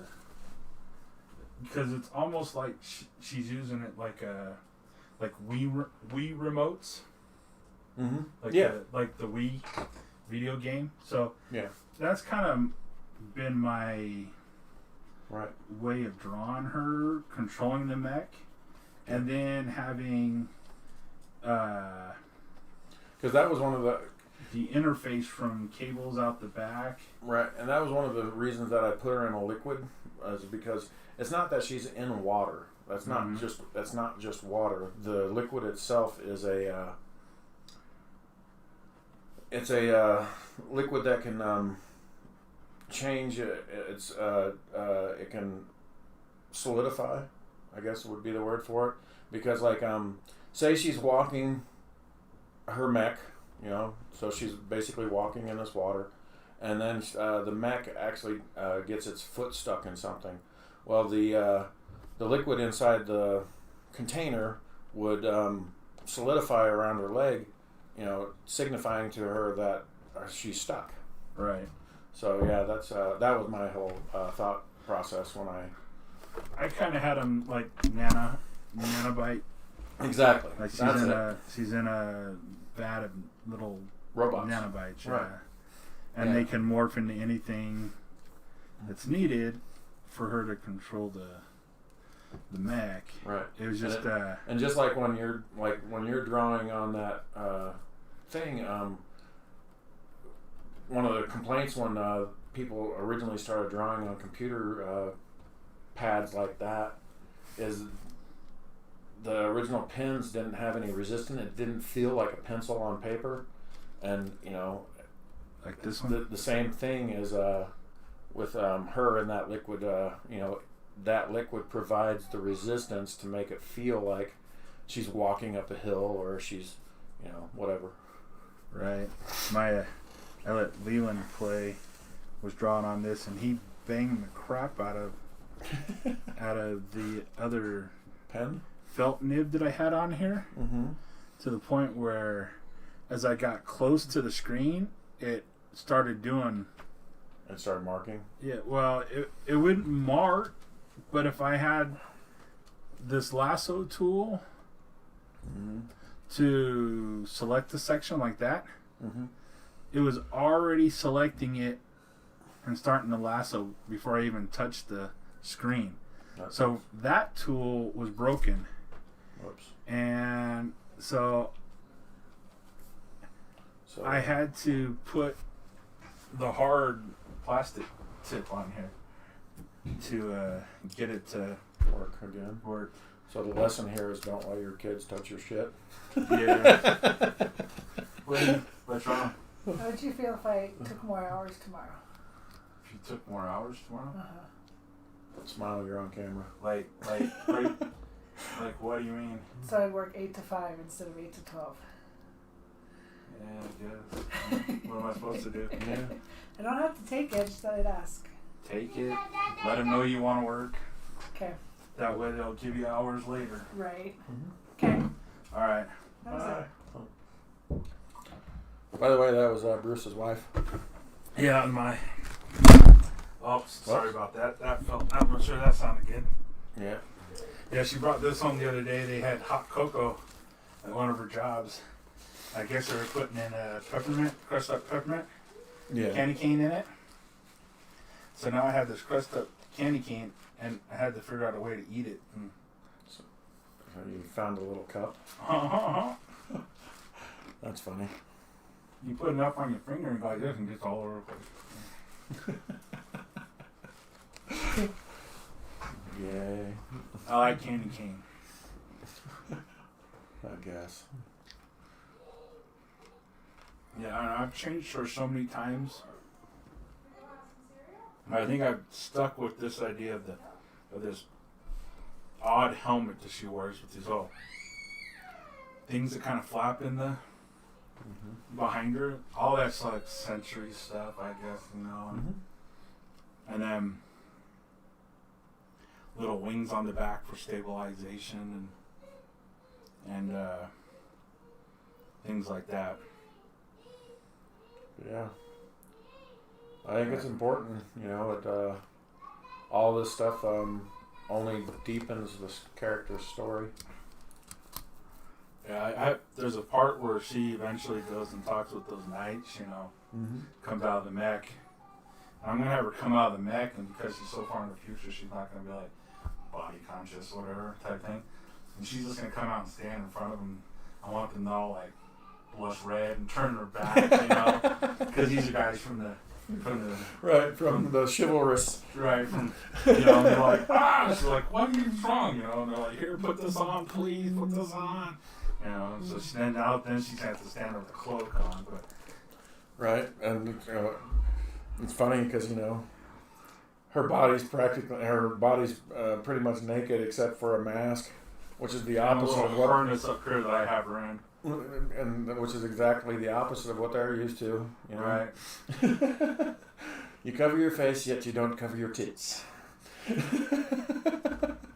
probably wouldn't even care about that so much, the bottom half. Right. They're probably like, ah! You know, I'm going to hell now, I'm going to hell, I'm going to hell, I'm going to hell. Right. Yeah, I mean, there's a lot of cool stuff I can't wait to get to. Right. And I have those. I've jotted those. I've made little thumbnails of that like experience happening, and Right. it's kind of funny to see it. It's like I like it. Yeah. Yep.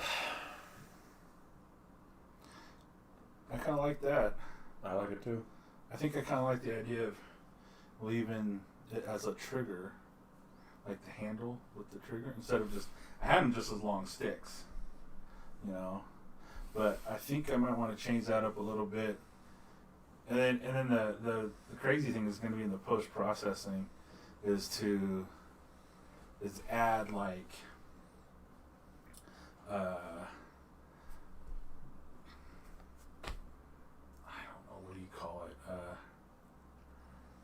computer crap coming off of it, you know, saying engaged, Right. you know, and then there's times when she's just gonna be standing there, and I want her to have those things like she's not holding them; they're floating off to the side, and I want, you know, next to it's gonna say like autopilot engaged, standby mode or whatever, you know, and still little things like that. But that's just all kind of Right. floating out there, and You know, it's funny how different writers and people, when they're doing anime, how they imagine the future will be.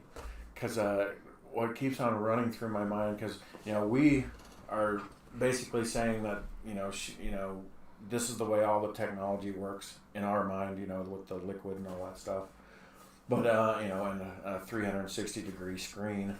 But what's funny is one of my favorite animes, and I can't even remember which one it is, there's a scene where this lady sits down at a keyboard and she goes to go typing, and every finger splits into a bunch of little, you know, Ghost in the Shell, and she starts typing where everything, you know, has a, and it's like, it's funny how an artist way back then thought that was the way it was working. And, you know, in my mind nowadays, the future is going to be where we're wired directly into a computer, and there's some kind of interface where what we think shows up on the damn screen. right. You know. Now that's how that's how it will go. And that's what I think is maybe what makes Star Wars special. Was here's what we think it's going to be. I don't care. It's you can hyperspeed throughout the galaxy, Right. but there are no Windows computer screens anywhere Right. in their ships. Well, They you know. look just like a regular airplane cockpit. You have the flip. Right. You know, entering shit, but there's no like, you know, screens. I mean, like huge, like you look at cars going now. Right. They're getting these huge computer screens in the cars. in the cars, and in their universe it's like, Oh, you know, and it's funny because I mean, if you look at the first Star Trek, everything had the toggles and switches and everything, and lights that would beep boop boop boop, and you know nobody knew what the fuck the lights were for. They just blinked out of sequence. And But just then- touch things, and it's like, Right.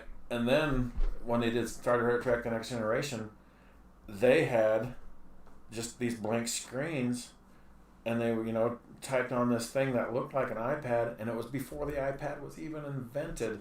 And you can't tell me that Apple didn't look at the Star Trek: Next Generation and say, "Yep, we're doing that." Well, no, that's what's fascinating. They've had that argument that nobody's creating science fiction today to push technology. That's bullshit. Well, but it's like the stuff that we got now, technology-wise, was all pushed from Star Trek Yeah. and stuff, and Star Wars was like, oh, we want to do that, and they figured out how to do it, But nowadays, it seems like the science fiction that we're seeing isn't pushing a lot of that. It's not innovating any of Right. that stuff tomorrow. What, like that Mission to Mars, I think, or Red Planet with Val Kilmer? He had a thing on his arm that he pulled out that was a Computer screen. Yeah. computer screen, but it was like just a piece of plastic. And I know they had gotten that down, Yeah, but that exists. Right. But even that, it's the worst part is it gets to the point, like you said, it's all in your brain, and once that happens, then it gets rather boring. I mean, can you imagine if everybody's hooked up to the Neuralink, Right. and then it's like, well, then how do you run? Then you're gonna have to figure out ways to run sub-programs to hack it Right. for privacy Exactly. and things like that, and then even still with that, you watch movies and see how many movies today, maybe they're not as suspenseful and not as exciting because of modern day technology. Mm-hmm. It was like, back in the day, usually there was this, you put your hero here, Mm-hmm. you put the damsel in distress or whoever was in distress over there, Right. and they figured out, oh crap, this isn't the problem, it's that over there. And now they got to get across town in time to save them. Right. Whereas now it's just like, pull out the phone. Hey, you're in trouble. Oh, okay. You know what I mean? Because it's like, 'cause if you don't do that, Right. it's like, where's the cell phones? It was like in that, Right. that Wonder Woman movie they're starting to talk about now. It's like, didn't it end Batman v Superman? Wonder Woman said, well, I went underground and I haven't done anything. And then here she is in 1984 doing crap. I mean, we know that they've pretty much said they're scrapping their universe thing. Where they're gonna worry about tying everybody together. But I've always said that with these things. It's like you gotta scale back the crisis, Mm-hmm. because I'm sorry, like when they made Gotham right across the peninsula from Right. Metropolis. and Yeah. And- I thought that was funny too. and there's a life-threatening thing happening in Gotham, Right. Superman's just like, Yeah. No big deal. right? Right. Right. I know. 'Cause he's the type of character that if something's happening on the other side of the planet, he can get there in seconds. Right, he gets there, hears about it, finds out, gets there, and saves everybody. But Mm-hmm. across the way in Gotham, I ain't putting my feet on Gotham soil. Right. Nah. Like, oh, I'm not going there. I might run into that Joker guy. What they say in Deadpool? Lazy writing. Yeah. Which is funny because it's amazing how many times when I'm trying to write scene, like even with I'm trying to figure out this sequence better, and I've done this thing 4 or 5 times now, trying to figure out how to get this to read right. Mm-hmm. And even when I go back and look at the original one that I did, it's like, how did they get there? what? You know, it's like, well, that's not really clear. Right. And then it's like, oh, I figured it out. And I go back and look at that. It's not really clear. It's amazing how Right. you think you have it done, and then you go back and look at it again. It's like, no. That is really the need for an editor. Yeah. The need for that person to be like, because I've told you this. So I have access to a lot of artists here in the area that they have these critique group meetings once a month. And so once I have something legit ready and that's legible and readable, I can take it to them and be like, what do you guys think? Because And then they shit all over it. it's better than shitting over it now than Right. getting into it and then realizing, Right. because I took what I had now to them, and they started reading it, and on the second page they all stopped, and they started flipping back to the first page, went back to the second page, and flipped back to the first page. Okay, oh shit. I was like, son of a. So I just lost them Right. with what I was pacing, and I thought I had done this amazing thing, and no, I just lost everybody, and so, All right. and then, but the problem with that was we took what we had done before that, and we actually had that in publishing places, Mm-hmm. and when I finally got it out of them, what was wrong? Instead of being hooked, half of them. And so it was like, well, what do you mean we didn't hook them? How is that not, you know, so obviously something, either the action wasn't hookable, or we didn't get to the hook fast enough, or maybe the hook wasn't hooky enough. I don't know what the problem was. And so I thought I tried to fix it by doing what I did.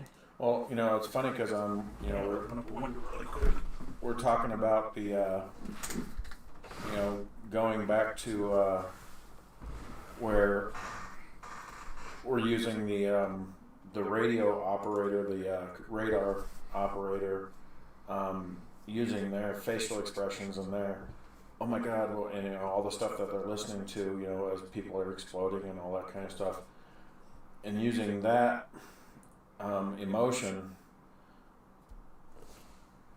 It's kind of like you know, once again, Tarantino. When he does a scene, when he does a scene to really hook somebody, as he starts it off slow and keeps building and building and building, and you know, until you get to that point where there's the anticipation, and I think he just finds it funny to immediately, and then the scene's over. Because like one of my favorite scenes in a movie is from a movie called Four Rooms, which is actually written by 4 different director-writers. And there's one scene that Tarantino writes where he's talking to the bellboy, and they're asking him to be a guy who will cut off another guy's finger if the guy can't light his lighter 10 times in a row. Yeah, right, yeah. And so they go through this big long thing, this big long scene of them trying to convince this bellboy to do this action, which is, you know, crazy. I wouldn't want to cut off a guy's finger. But they, you know, end up paying him like $1,500 for this one act of cutting off this guy's finger in case the lighter doesn't work. And the anticipation is building and building and building. And, you know, showing everybody's face there at the end, you know, a close-up of everybody's face as they're waiting for this thing to happen. And then you see a close-up of the lighter. And then all of a sudden, he clicks that lighter and it doesn't light. And you see the axe come down. And he cuts the guy's finger off, scoops up the money, and is out the door in seconds. And it's like that. I think is the kind of you know, something that hooks a reader. You know, if you can you know, build up that anticipation and then have that big reveal like the mech and stuff. maybe that is what they're looking for in a hook. Because one of my favorite. I don't know. I think we've talked about, and moving the initial saying Mm-hmm. to just after the mech. Right. I think that's pivotal too, because that sets up something, Right. and you're like, oh, and you're like, wait, what's happening? Mm-hmm. And then you don't get overcoming of technology there. Right. Whereas later we'll see the magic overcome technology, Mm-hmm. and that's a payoff there. But I think that might, that's definitely a help. And so with a lot more exposition, and then with them doing what they, hearing it on the PA, you could take something that's this and maybe go down, Mm-hmm. and then get into the knights Talking and stuff. Yeah. with the World War II soldiers faster, Mm-hmm.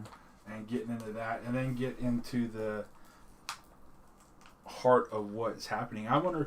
I was just thinking about that too. It'd be kind of interesting if Lucius is explaining to them Len, and almost instead of going back and showing Garvin's flashback, we actually go and we see Len, either Len just after he's broken time, or Len breaking time with kind of like a voiceover of Lucius kind of explaining a little bit about the journal and Len.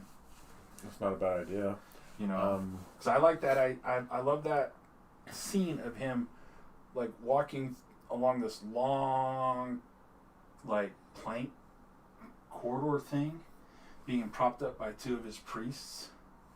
Comes out, and he comes out of like a pyramid type thing, and he finally staggers, gets enough strength for himself to kind of like walk out. And as he walks out, we look out, and there's a concourse as far as the eye can see of people, Mm-hmm. video screens and drones, and he throws up his hands kind of in a Christ, Mm-hmm. and the crowd erupts and cheers, and it's like, whoa, what just happened? You know what I mean? It'd be kind of that'd be a scene. I think that's kind of crazy. Right. Well, I know what you're talking about, and yeah, I mean, because he has to have some kind of big group of people to actually shatter time and bring all these different wars to one planet. Right, because as he's reading and kind of telling maybe what happened, Mm-hmm. we don't have to actually see that, but we just Right. now learned it, and we see the aftermath, Mm-hmm. and then we see him, and then you see all these people cheering for it, and you could be like, wait, what? Well, that's the only way it would happen. Yeah. Right, But people. Right. But then We know not what we do. where it goes after that, I'm not exactly sure, but Well, no, we can. What we can do is I still like the idea of, if you want to explain magic in a flashback, I love Lucius well, and Mikno instead of Lucius and Garvin. we already wrote it kind of to where we can add that to it, because we start out this story with 5 different story arcs. Because you got the samurais on their own little story arc. You got what's happening with Lucius and his party on one story arc. You have the bombers, which that story arc ends pretty quick. But you have all these different story arcs happening, and it wouldn't be hard to insert Len, Right. dressed in priest robes or whatever, doing that exact same thing, what you were saying. And I'd just put him in a loincloth. I would make him as Christ looking as possible. as possible. And then he just like sweat. He's already 120 pound type thing, Mhm. And then you see them put the robes on back over him. And then he has to have help, and he's got these 2 things helping him. You can tell they're in priestly robes, but I don't know if we'll ever really see them, but they're one's probably like a werewolf, and the other one's maybe like a Frankenstein character type of thing. Right. And they're, he's on holding it, and they're taking him out, and then as he does that, and it's like we have to get this to the king, and they're, it's like you could do your break right there, bam, and then say,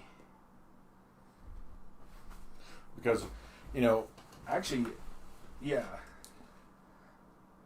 because all of these story arcs, it's not until the second book where you get to the conclusion of some of these story arcs, right? Second book and third book, and I'm fine with that, because I think that the samurai story itself is compelling enough to be its own book, right?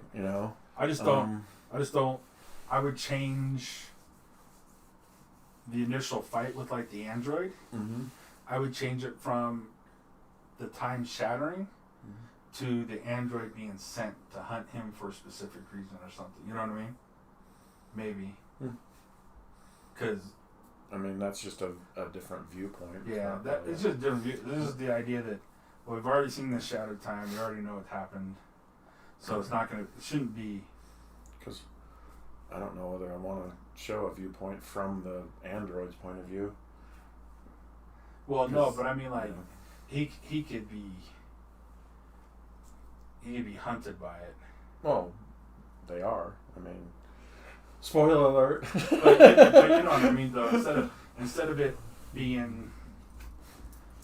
going back to before time shattered, and then time shattering, and then seeing him react to time shattering again, we've moved forward a little bit, and he's almost a little bit Samurai Jack-ish, right, in this universe existing.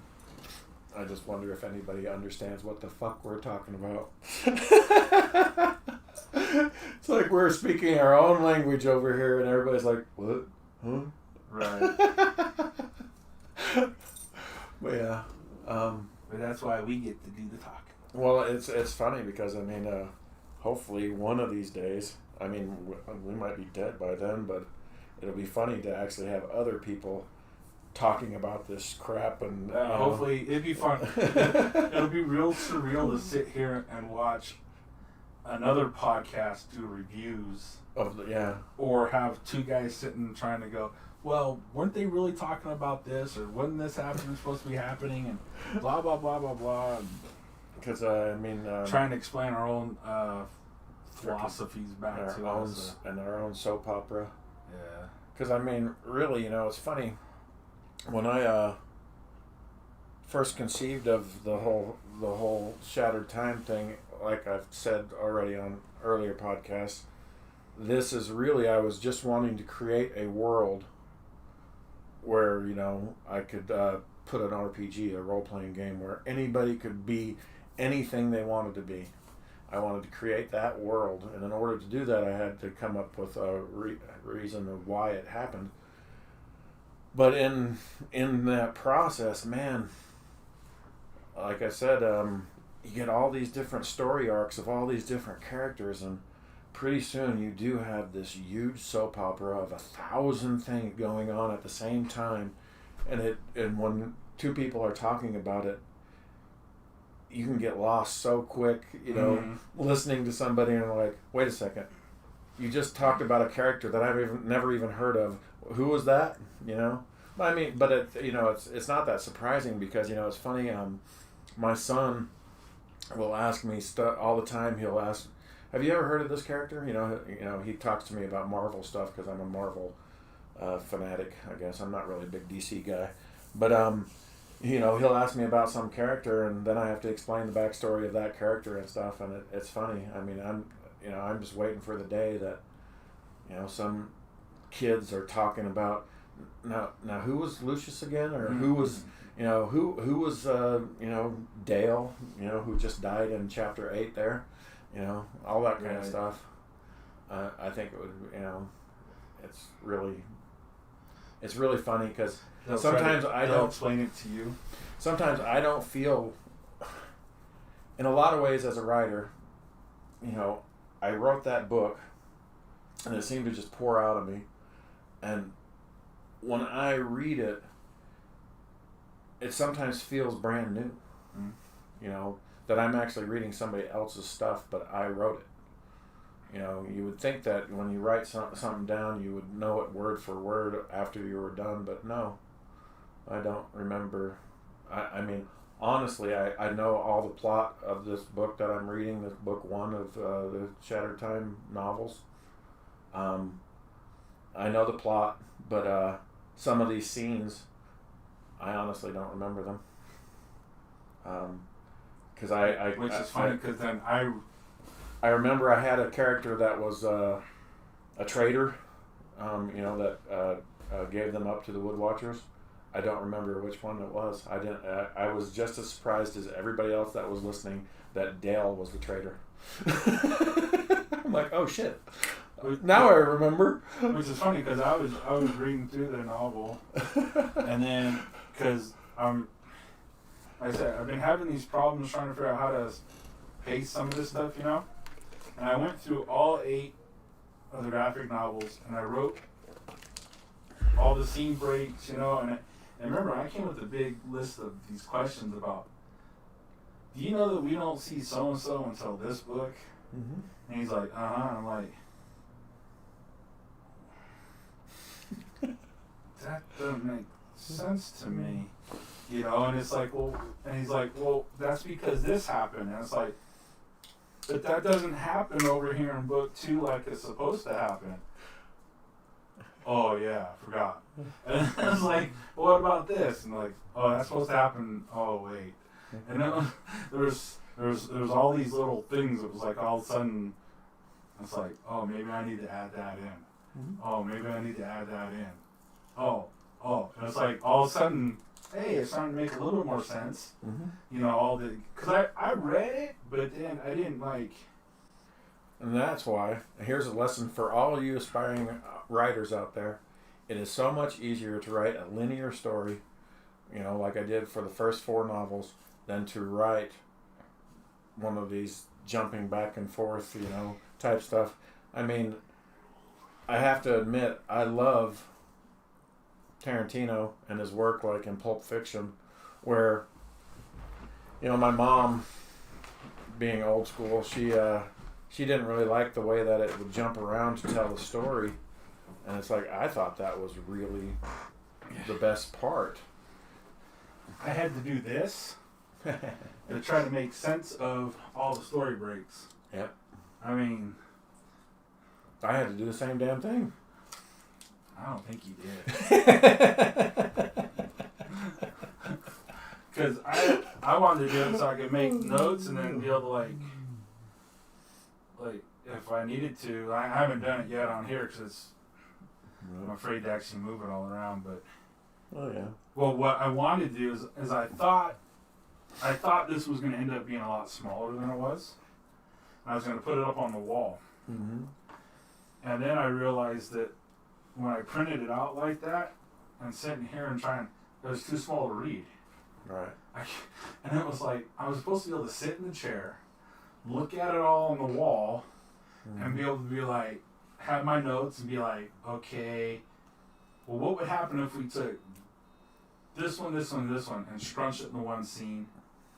And then what if we moved that to here, added this? Right. And I could do this like mock idea of it to show you. Right. And then all of a sudden it was like, I can't read it. And then I was like, it just can't. And I tried putting it on here, but even this is too small. Well, that's the one thing that we still need to do is right now. Whoops. Oh, Knock my camera down. I'm taking Marty out. Right now, Burned Out Studios is in a tiny little apartment office. And it would be nice if we could, If this is me, that is wall, me. Hey, it's Marty, and there's the door behind him. Right. I mean, we are in a tiny little. Right. But I mean, 1x7. we need to, you Right. know, once we get to an actual like studio, I think we will be able to do that kind of thing. You know, map out everything on a wall, and you know, have all these conversations, you know, type thing. Although, you know, the more we change, the more we flesh it out. It makes it better in a lot of ways. But yeah, I mean, It's not like we need the drastic. It's just little things. right? It's just little like Mm-hmm. pacing. I think a lot of it's pacing. Yeah. A lot of it just ends up being like, well, this seems a little too long. Even though it's really cool to see, it's like, how many things have just landed on the cutting floor in Way too- movies? Yeah, way too And many you're like, things. Oh, that scene would have been amazing to see, but it's like, Right. right, but it just really, and I understand we get the luxury in Mhm. our format to do some stuff, to add, but there's some things that still need to be, I think is probably a little bit of a here and there is because I think that was what, when I was looking at all 8 novels, it was the pacing and some of the, Mhm. it was like I said, I don't understand why we don't see so-and-so until all the way there. And I was saying, now, I can just sit back and just draw this Mhm. and pay me just to draw it. But if I was the reader, Mhm. I want to see that earlier. Right. You know what I mean? As a buying customer, I would be like, because I don't know how many TV shows and movies like, get there, or Right. you know, it's like I started watching the shows and it's like, are we ever gonna see this? And it's like, Right. and I give up on the show, and then you hear, oh yeah, they finally did it here, and it's like, nah. And I never go back and finish it, you know, and I just. Sometimes you're a very impatient person. I can be. And then there's times when it's like, you know, I'm talk with Laura, and if you go through my list of movies that I really like, a lot of movies, and they're just slow moving, dialogue Mhm. heavy movies that she can't take. She just, something's got to happen quicker, you know what I mean? And I'm willing to Yeah. sit and just let something percolate. There's some things that's like, oh, come, for the love of all that's holy and special, just show it. Right. You know, just get it over with. It's like, especially when they try to just drag out, it's like, we know who it is. Because, like, Who knows that guy? You know, just tell us. like for instance, in the book or in the graphic novel, that's one of the things that I have to keep reminding myself to say is Shattered Time is a novel series, 4 novels, and then there's a graphic novel series, which right now we have it as 8 graphic novels.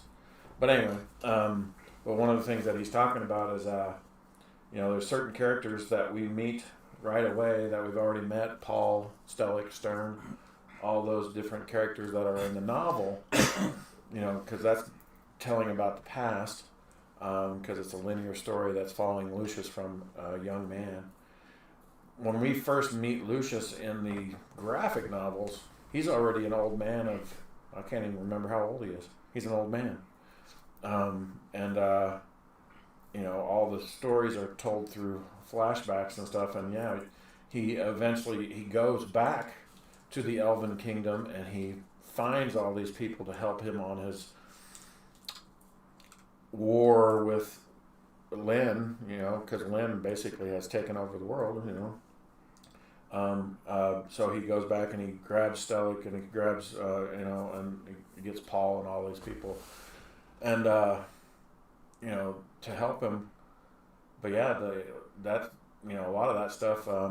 Since book 1 of the graphic novel series, a lot of it is just introduction of who these characters are, and I have to introduce Lucius all over again because, you know, we don't know if people have actually read any of the novels, you know, because, you know, they haven't been published yet or anything like that.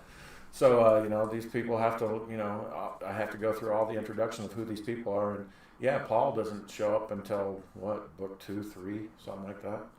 So yeah, I mean, but you know, and these are fun characters and stuff, but the reader doesn't know. Right. No, and some of those characters don't have to show up, but Right. but I was just But I was going through the thing, and I was like, we have determined that putting Paul and the mech driver who's on the screen right now together is a given. We have to do that. We have to get those two together because I think just because Paul comes from the old world and she's from the very, very far future world, and their conversations will help the reader so much. And plus, you know, I think they'll have a chemistry there because, you know, Paul's a big burly man and she's hot.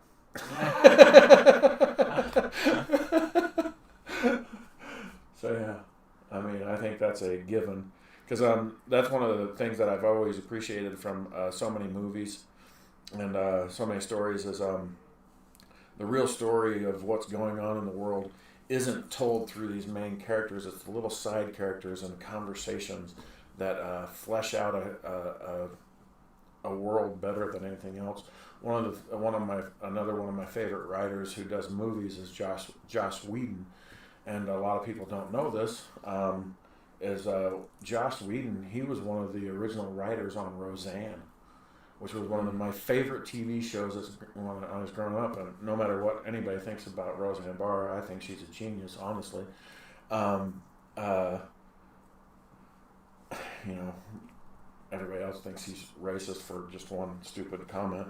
But anyway, I won't even go into that. But you know, that story. One of the things that Joss Whedon did, I think, better than anybody else, is he developed every character in that show, and he gave them a deeper backstory. He made the kids important, and there's so many other writers that would have just focused just on Roseanne, just on that character, and maybe the husband. But he was able to flesh out every character, and it made that show 100 times better than it could have been. well, yeah, she's one of those characters that maybe, you know, it's like Seinfeld. When Seinfeld closed and all the other three went off to do solo shows, and you quickly realized, whoa. Yeah. I can only take so much George Costanza. Right. You need him in little bits. Very. It's kind of like Will Ferrell sometimes. You need him in little bits. Molly Shannon. Mm-hmm. Very, very little bits. Wonder Woman proved it.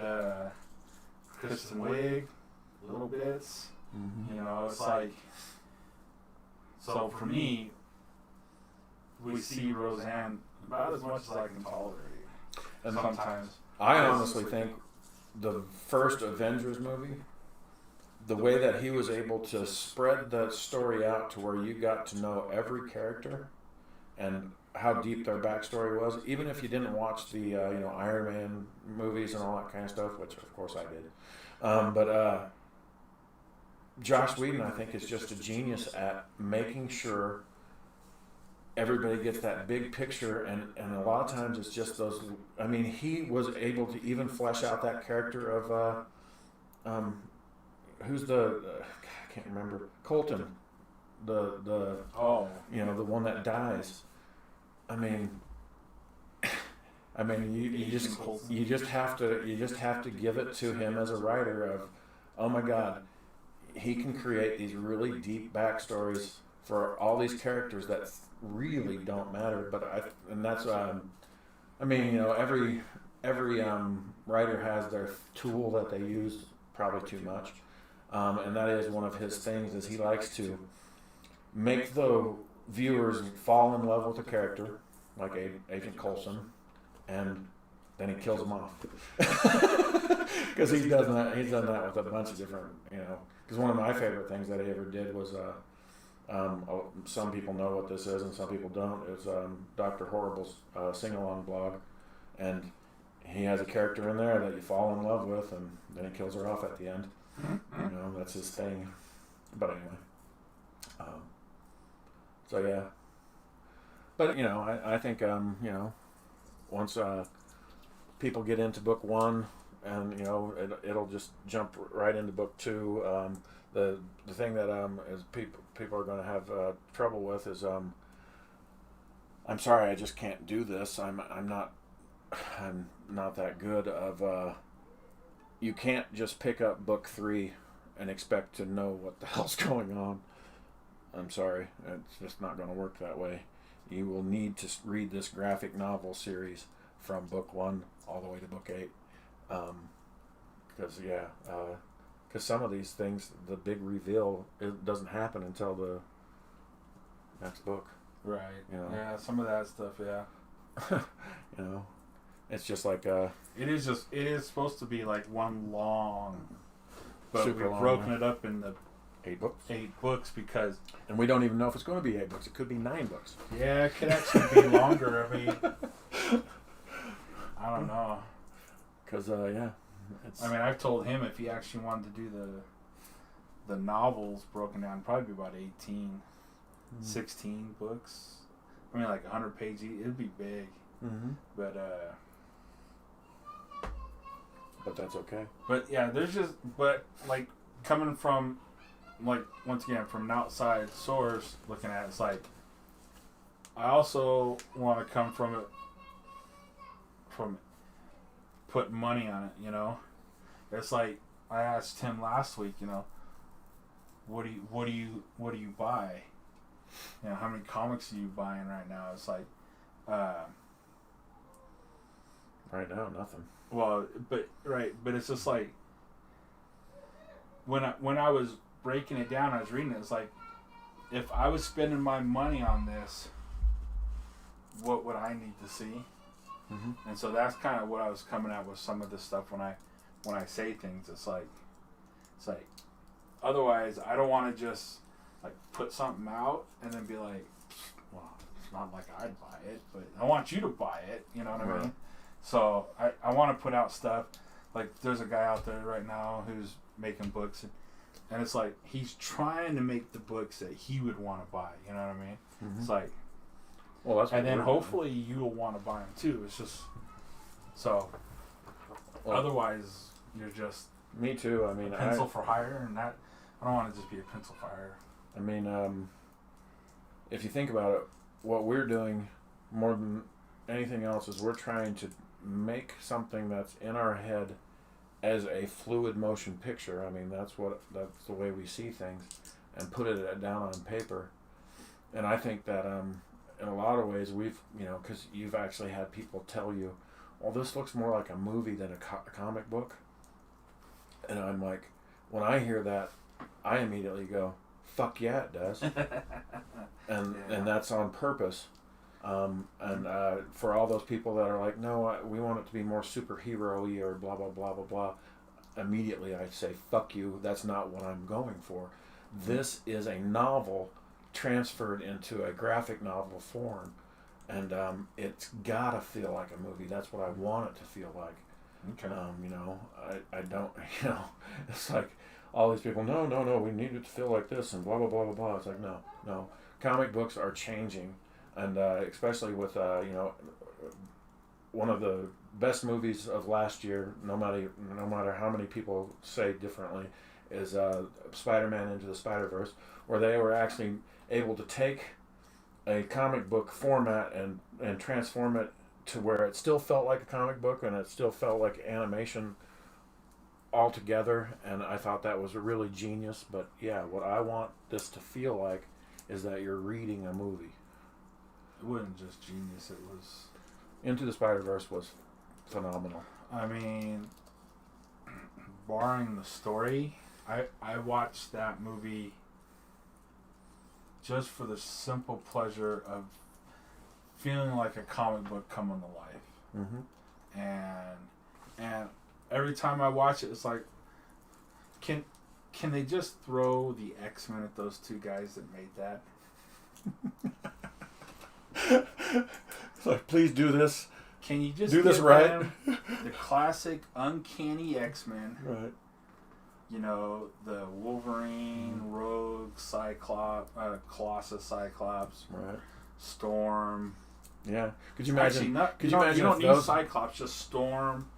Storm was the leader. Storm, Wolverine, Colossus, Kitty Pryde, Nightcrawler, Could you imagine those Rogue. those artists Psylocke, redoing Night of the Sentinels? Night of the Sentinel, That would be or cool. Geonosis. The Geonosis story was really good. Remind me what that is. That's the one where there's the mutant island where they had the Oh, millions okay. of slaves. I remember that. Yeah, That a one good was really good because that's the one where Carol Danvers takes over right. because Rogue gets Right. there's the Fall of the Mutants story, which is that's got one of the best.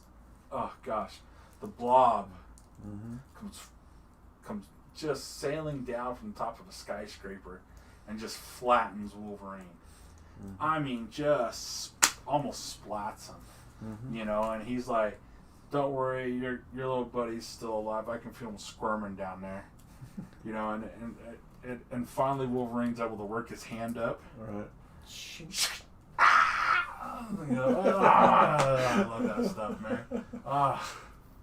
Oh, what about the Brood?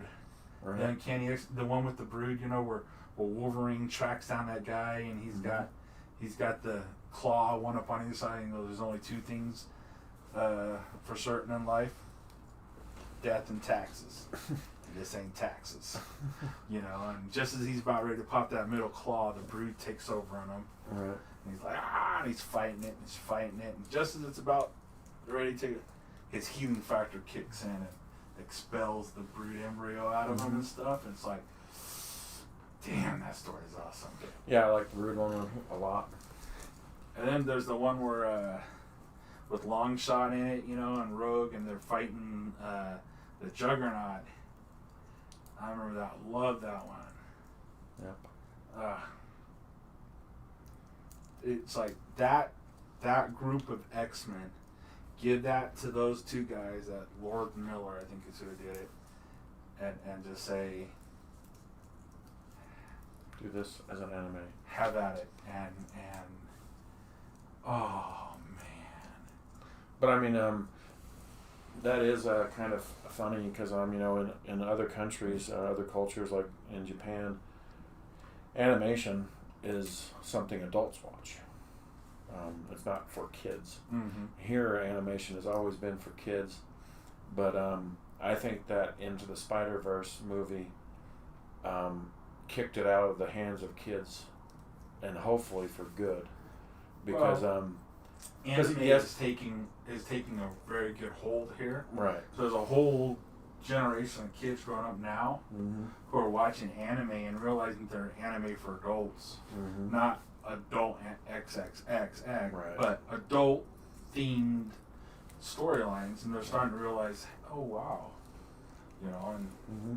And so what they're gonna be more another thing that's acceptable. great is because it used to be that actors wouldn't voice a movie because they felt it was beneath them or something like that.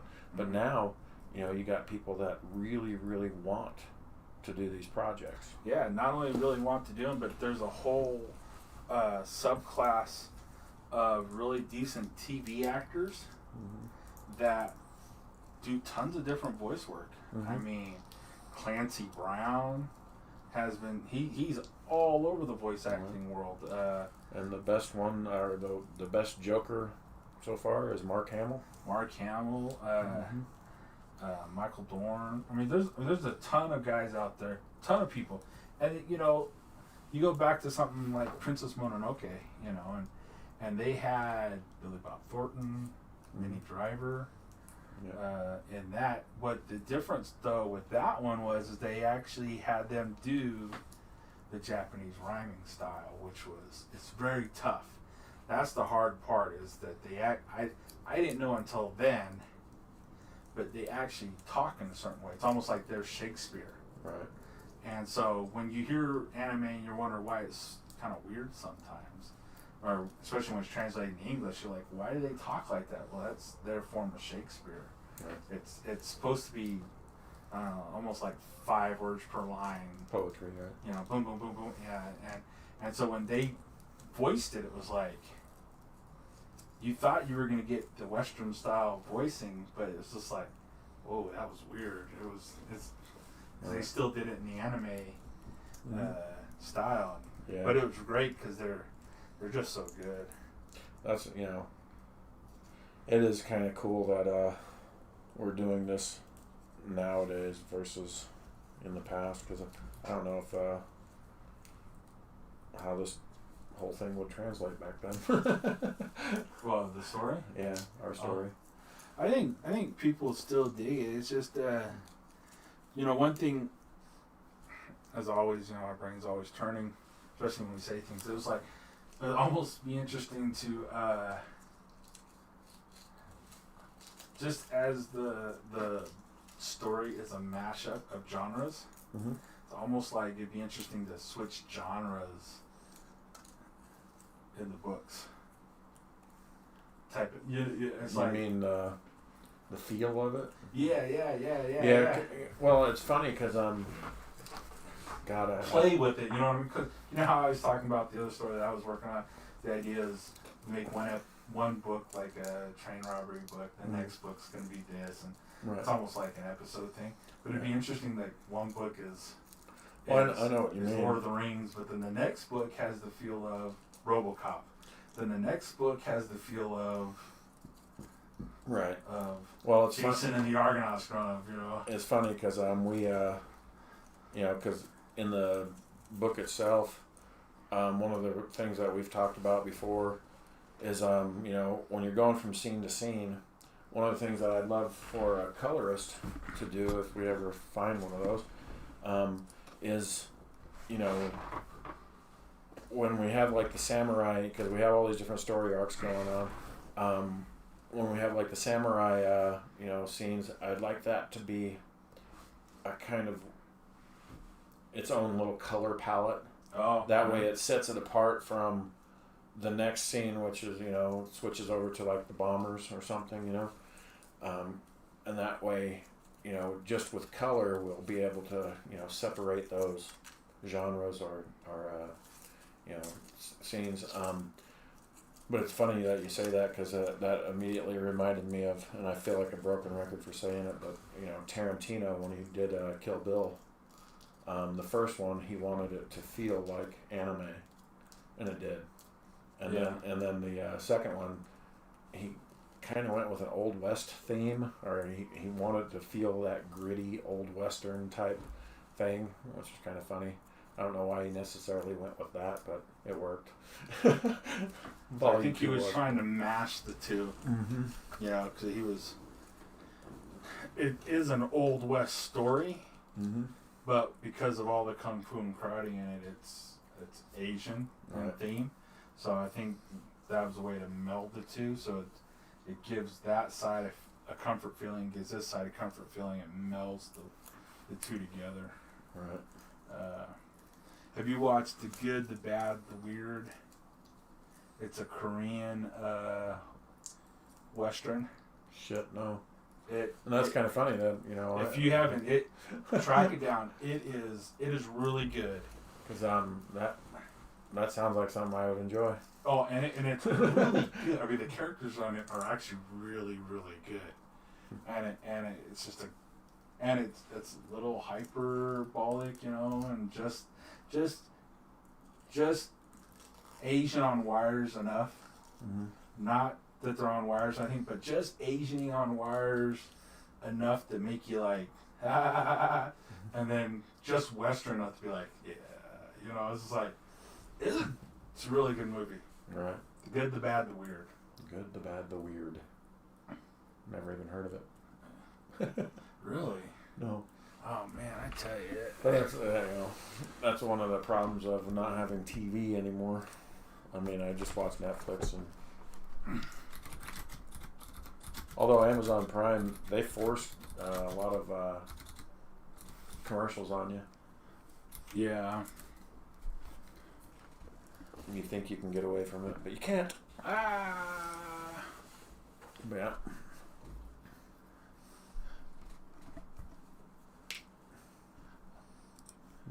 Let's see here. This is here. We'll do this. I'm gonna play the trailer for him.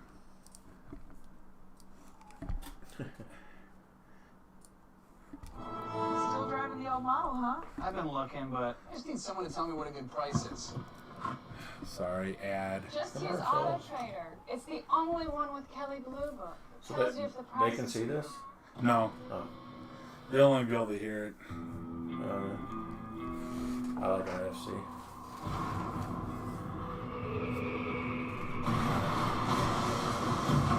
Korean Western. It does feel like it, right? That's nice. So is it literally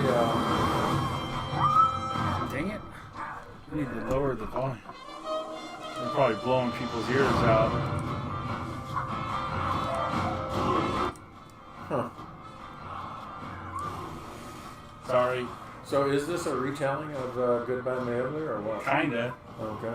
but yeah, Because I watched that just about a month ago. but it's. I haven't rewatched that. You ever seen Duck You Sucker with Lee Marvin? The guy on the bike with the dynamite. Yeah. It's kind of like a mashup. Oh, okay.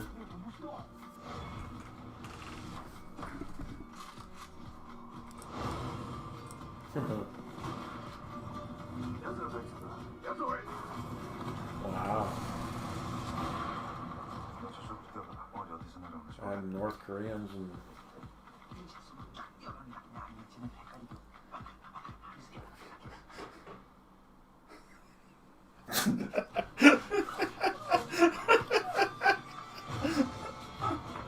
wow.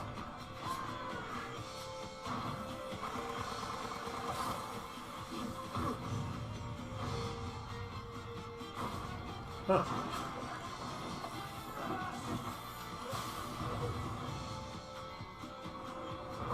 See, the thing is that what I'm surprised about is I'm surprised that Jamie, my ex-wife, hasn't told me about this. Oh yeah, that's true. 'Cause, you know, any she's Kor- all thing Korean. Right? Anything? Because we were last time I saw her, we were talking about a couple different horror movies that were out on Netflix that were Korean zombie films. Wow, it even had the Stand up. right. Yeah, it's a high recommend. I say That's good. The characters are intriguing. They're hilarious. That little guy with there's a guy in there who's driving an old motorcycle. He's got the little motorcycle cap with the goggles, and he's just a little crackpot. He's hilarious. That little scene there.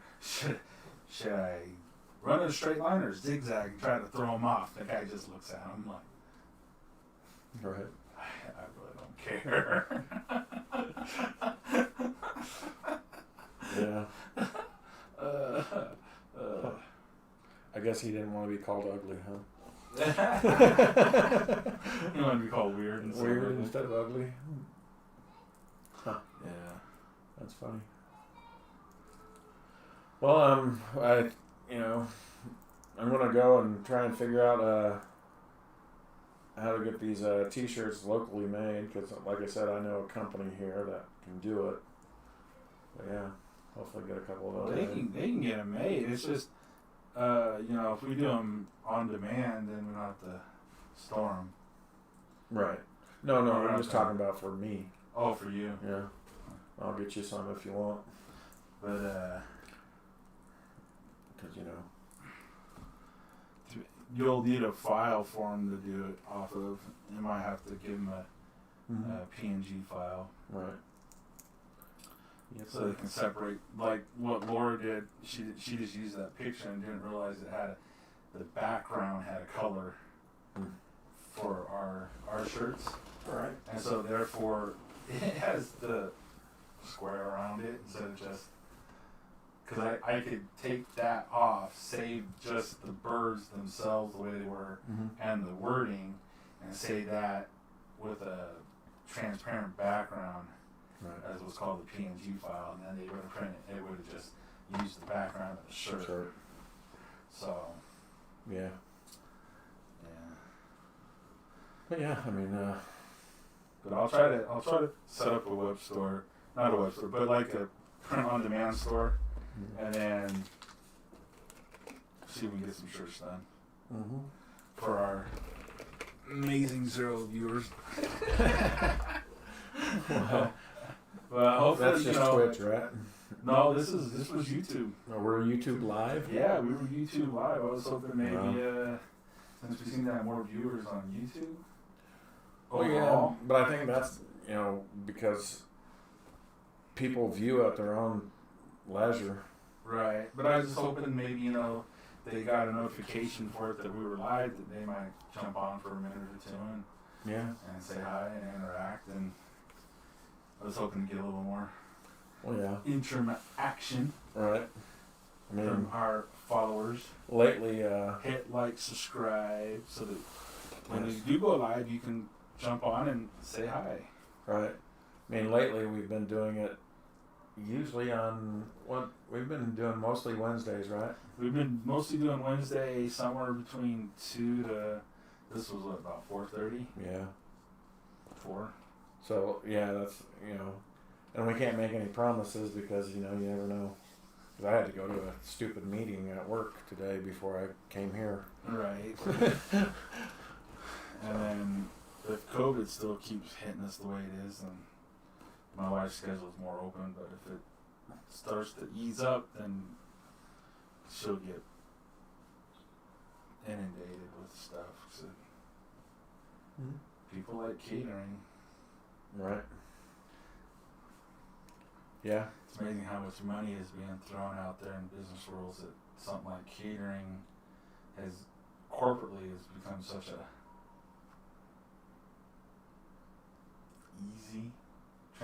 easy justification of your funds. Well, yeah. Uh, It's kind of interesting. if anybody's held on this long and watched, you know, like he was saying, it'd be fun to have a studio if you could get us a development deal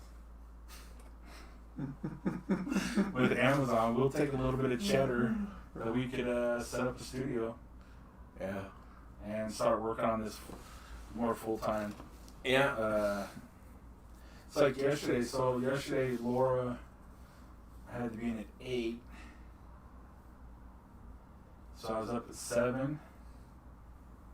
I had gotten like 3 hours of sleep, 4 hours of sleep, and I was dead to the world. And then when she got home, we went to the store. And then we got home. No, she got home, and then I was going to come up and start drawing, but then she wanted to make some lunch, so I had to watch the kid, because he will bug her while she's trying to cook. Mm-hmm. And then we did that, and then we were all tired from the short morning, so we all took a nap. And then it's like, before you know it, the day's gone, Yeah. you know, and Yep. so if I keep telling her it'd be nice to be able to have a little house with a little small building on the outside, you know, small house. Yeah. I was looking at these prefab homes that you can buy, these, Mm-hmm. you know, because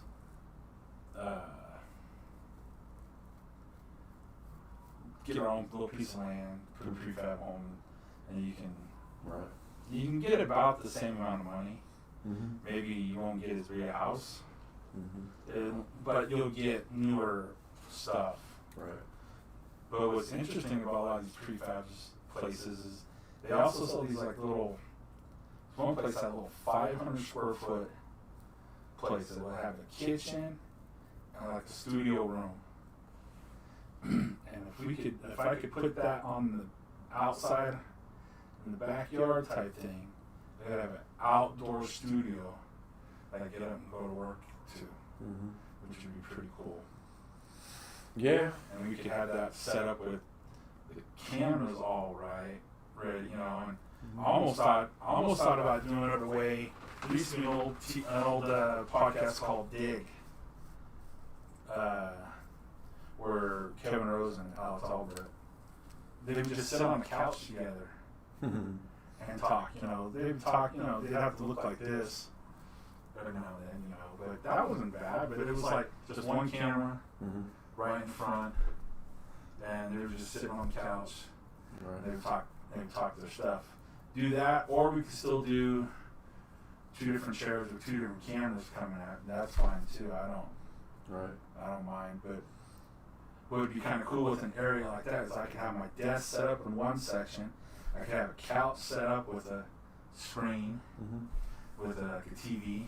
Well, I still think my the way that I would set it up, I mean, in my dream world of how it should look, is there should be a big desk or 2 desks that are bumped up against each other, where I'm at one desk and I have a camera that looks over my shoulder at you, and you have a desk with all your computer equipment set up there, and so the viewer that's looking through my camera can see you and the computer screen that you're drawing on. Then you have a camera that is showing over your shoulder looking at me, and so that camera can actually see what you're drawing, plus it can see me, and so I can so it'll feel like me and you are just talking, and that's the way that the viewer would see it, as me talking to you and you talking to me, and but also it would allow the people to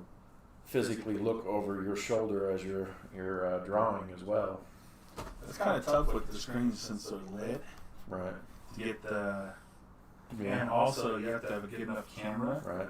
to not constantly focus on the hand and then the screen, Right. hand, screen. Well, it would allow them to just see that you're drawing. What would be also cool is to have a third camera that Well, we could stares always straight have- down. What I think would be kind of interesting is if we did the face-to-face thing, then we could also have a third camera that kind of just was an overall view. Right. Yeah. Or just have somebody who can switch it back and forth. And Yeah. do stuff. I mean, That'd a be producer cool, would be too. nice, because I would love to have the power of Joe Rogan and say, "Hey Jamie, could you look this up?" Well, you know what's great about that is you joke about it, but that's the perfect type of job for a kid in high school. Right. Oh yeah. And guess who's gonna have a couple of those? But you can pay them. Right. If you were to pay them, $100 an episode or something, Or don't pay him shit. or Or my kids. But think about it. If they're making a little bit of dough for doing something like that, it was enough for them to feel like they could still buy Right. stuff, but yet it didn't feel like a job. And plus, they'd be able to put on a resume producer. Stuff like that. Yeah. I mean, just think of the kid that's like, man, I just want to be able to buy a game here and there, maybe this or that, and that gives me enough money to do that. And I really don't have it's not crazy, it's not a hard job. I just push buttons and then edit a video at the end and upload it. Right. Make some cuts here and there, boom, boom. So, Yep. yeah, that's a great job for a kid. Hint.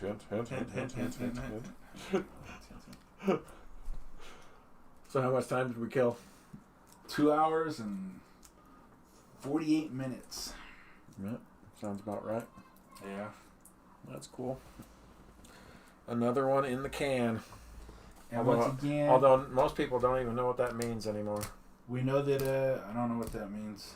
Well, it used to be I when know you it's would, a saying. when you would film things. Oh, you You put the film in the can. That's one for the can. Nobody uses film anymore. Although Tarantino did use film. Some are using film. He used it for The Hateful Eight. Yeah. That's a good movie. The last one he'll probably ever do that way though. Yeah, well. you know, you start wondering. You know, it's like I saw did you watch Robert Downey Jr. on Joe Rogan's show? How old is it? A couple months. He was just on a few months ago. I think I probably did. I don't know. I think he was on for that Dr. Doolittle press junket thing. But it was great because he asked him, so could you make Tropic Thunder now? Oh, okay, yeah. And he's like, you could. You probably wouldn't come out of it very well. But, I mean, you could if you wanted to, you know. So, I wonder, can Quentin make his final movie the way, you know, the way that Quentin's always wanted to make movies? I don't know. Yeah. It'd be interesting. Well, yeah. I don't even know if we'll be able to make. I mean, that's another subject. So, all right. Thanks for hanging out. Like, subscribe, and that way when we go live next time, jump on, say hi, ask us a question. Yeah.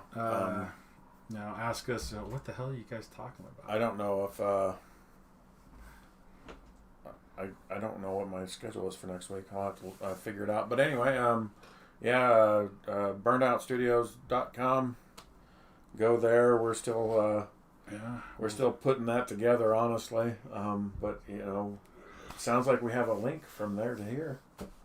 We do. There is a link from here to there. It's not very easy to find. I gotta get a better template. I don't know. I picked the cleanest template that I could find that would show that I could put a nice big graphic on, you know. But we need something else that has more definable widgets that are in place that don't move that you can click on. Right. So, all right, thanks. Widgets. He's just making up words now. See what I have to work with? Exactly.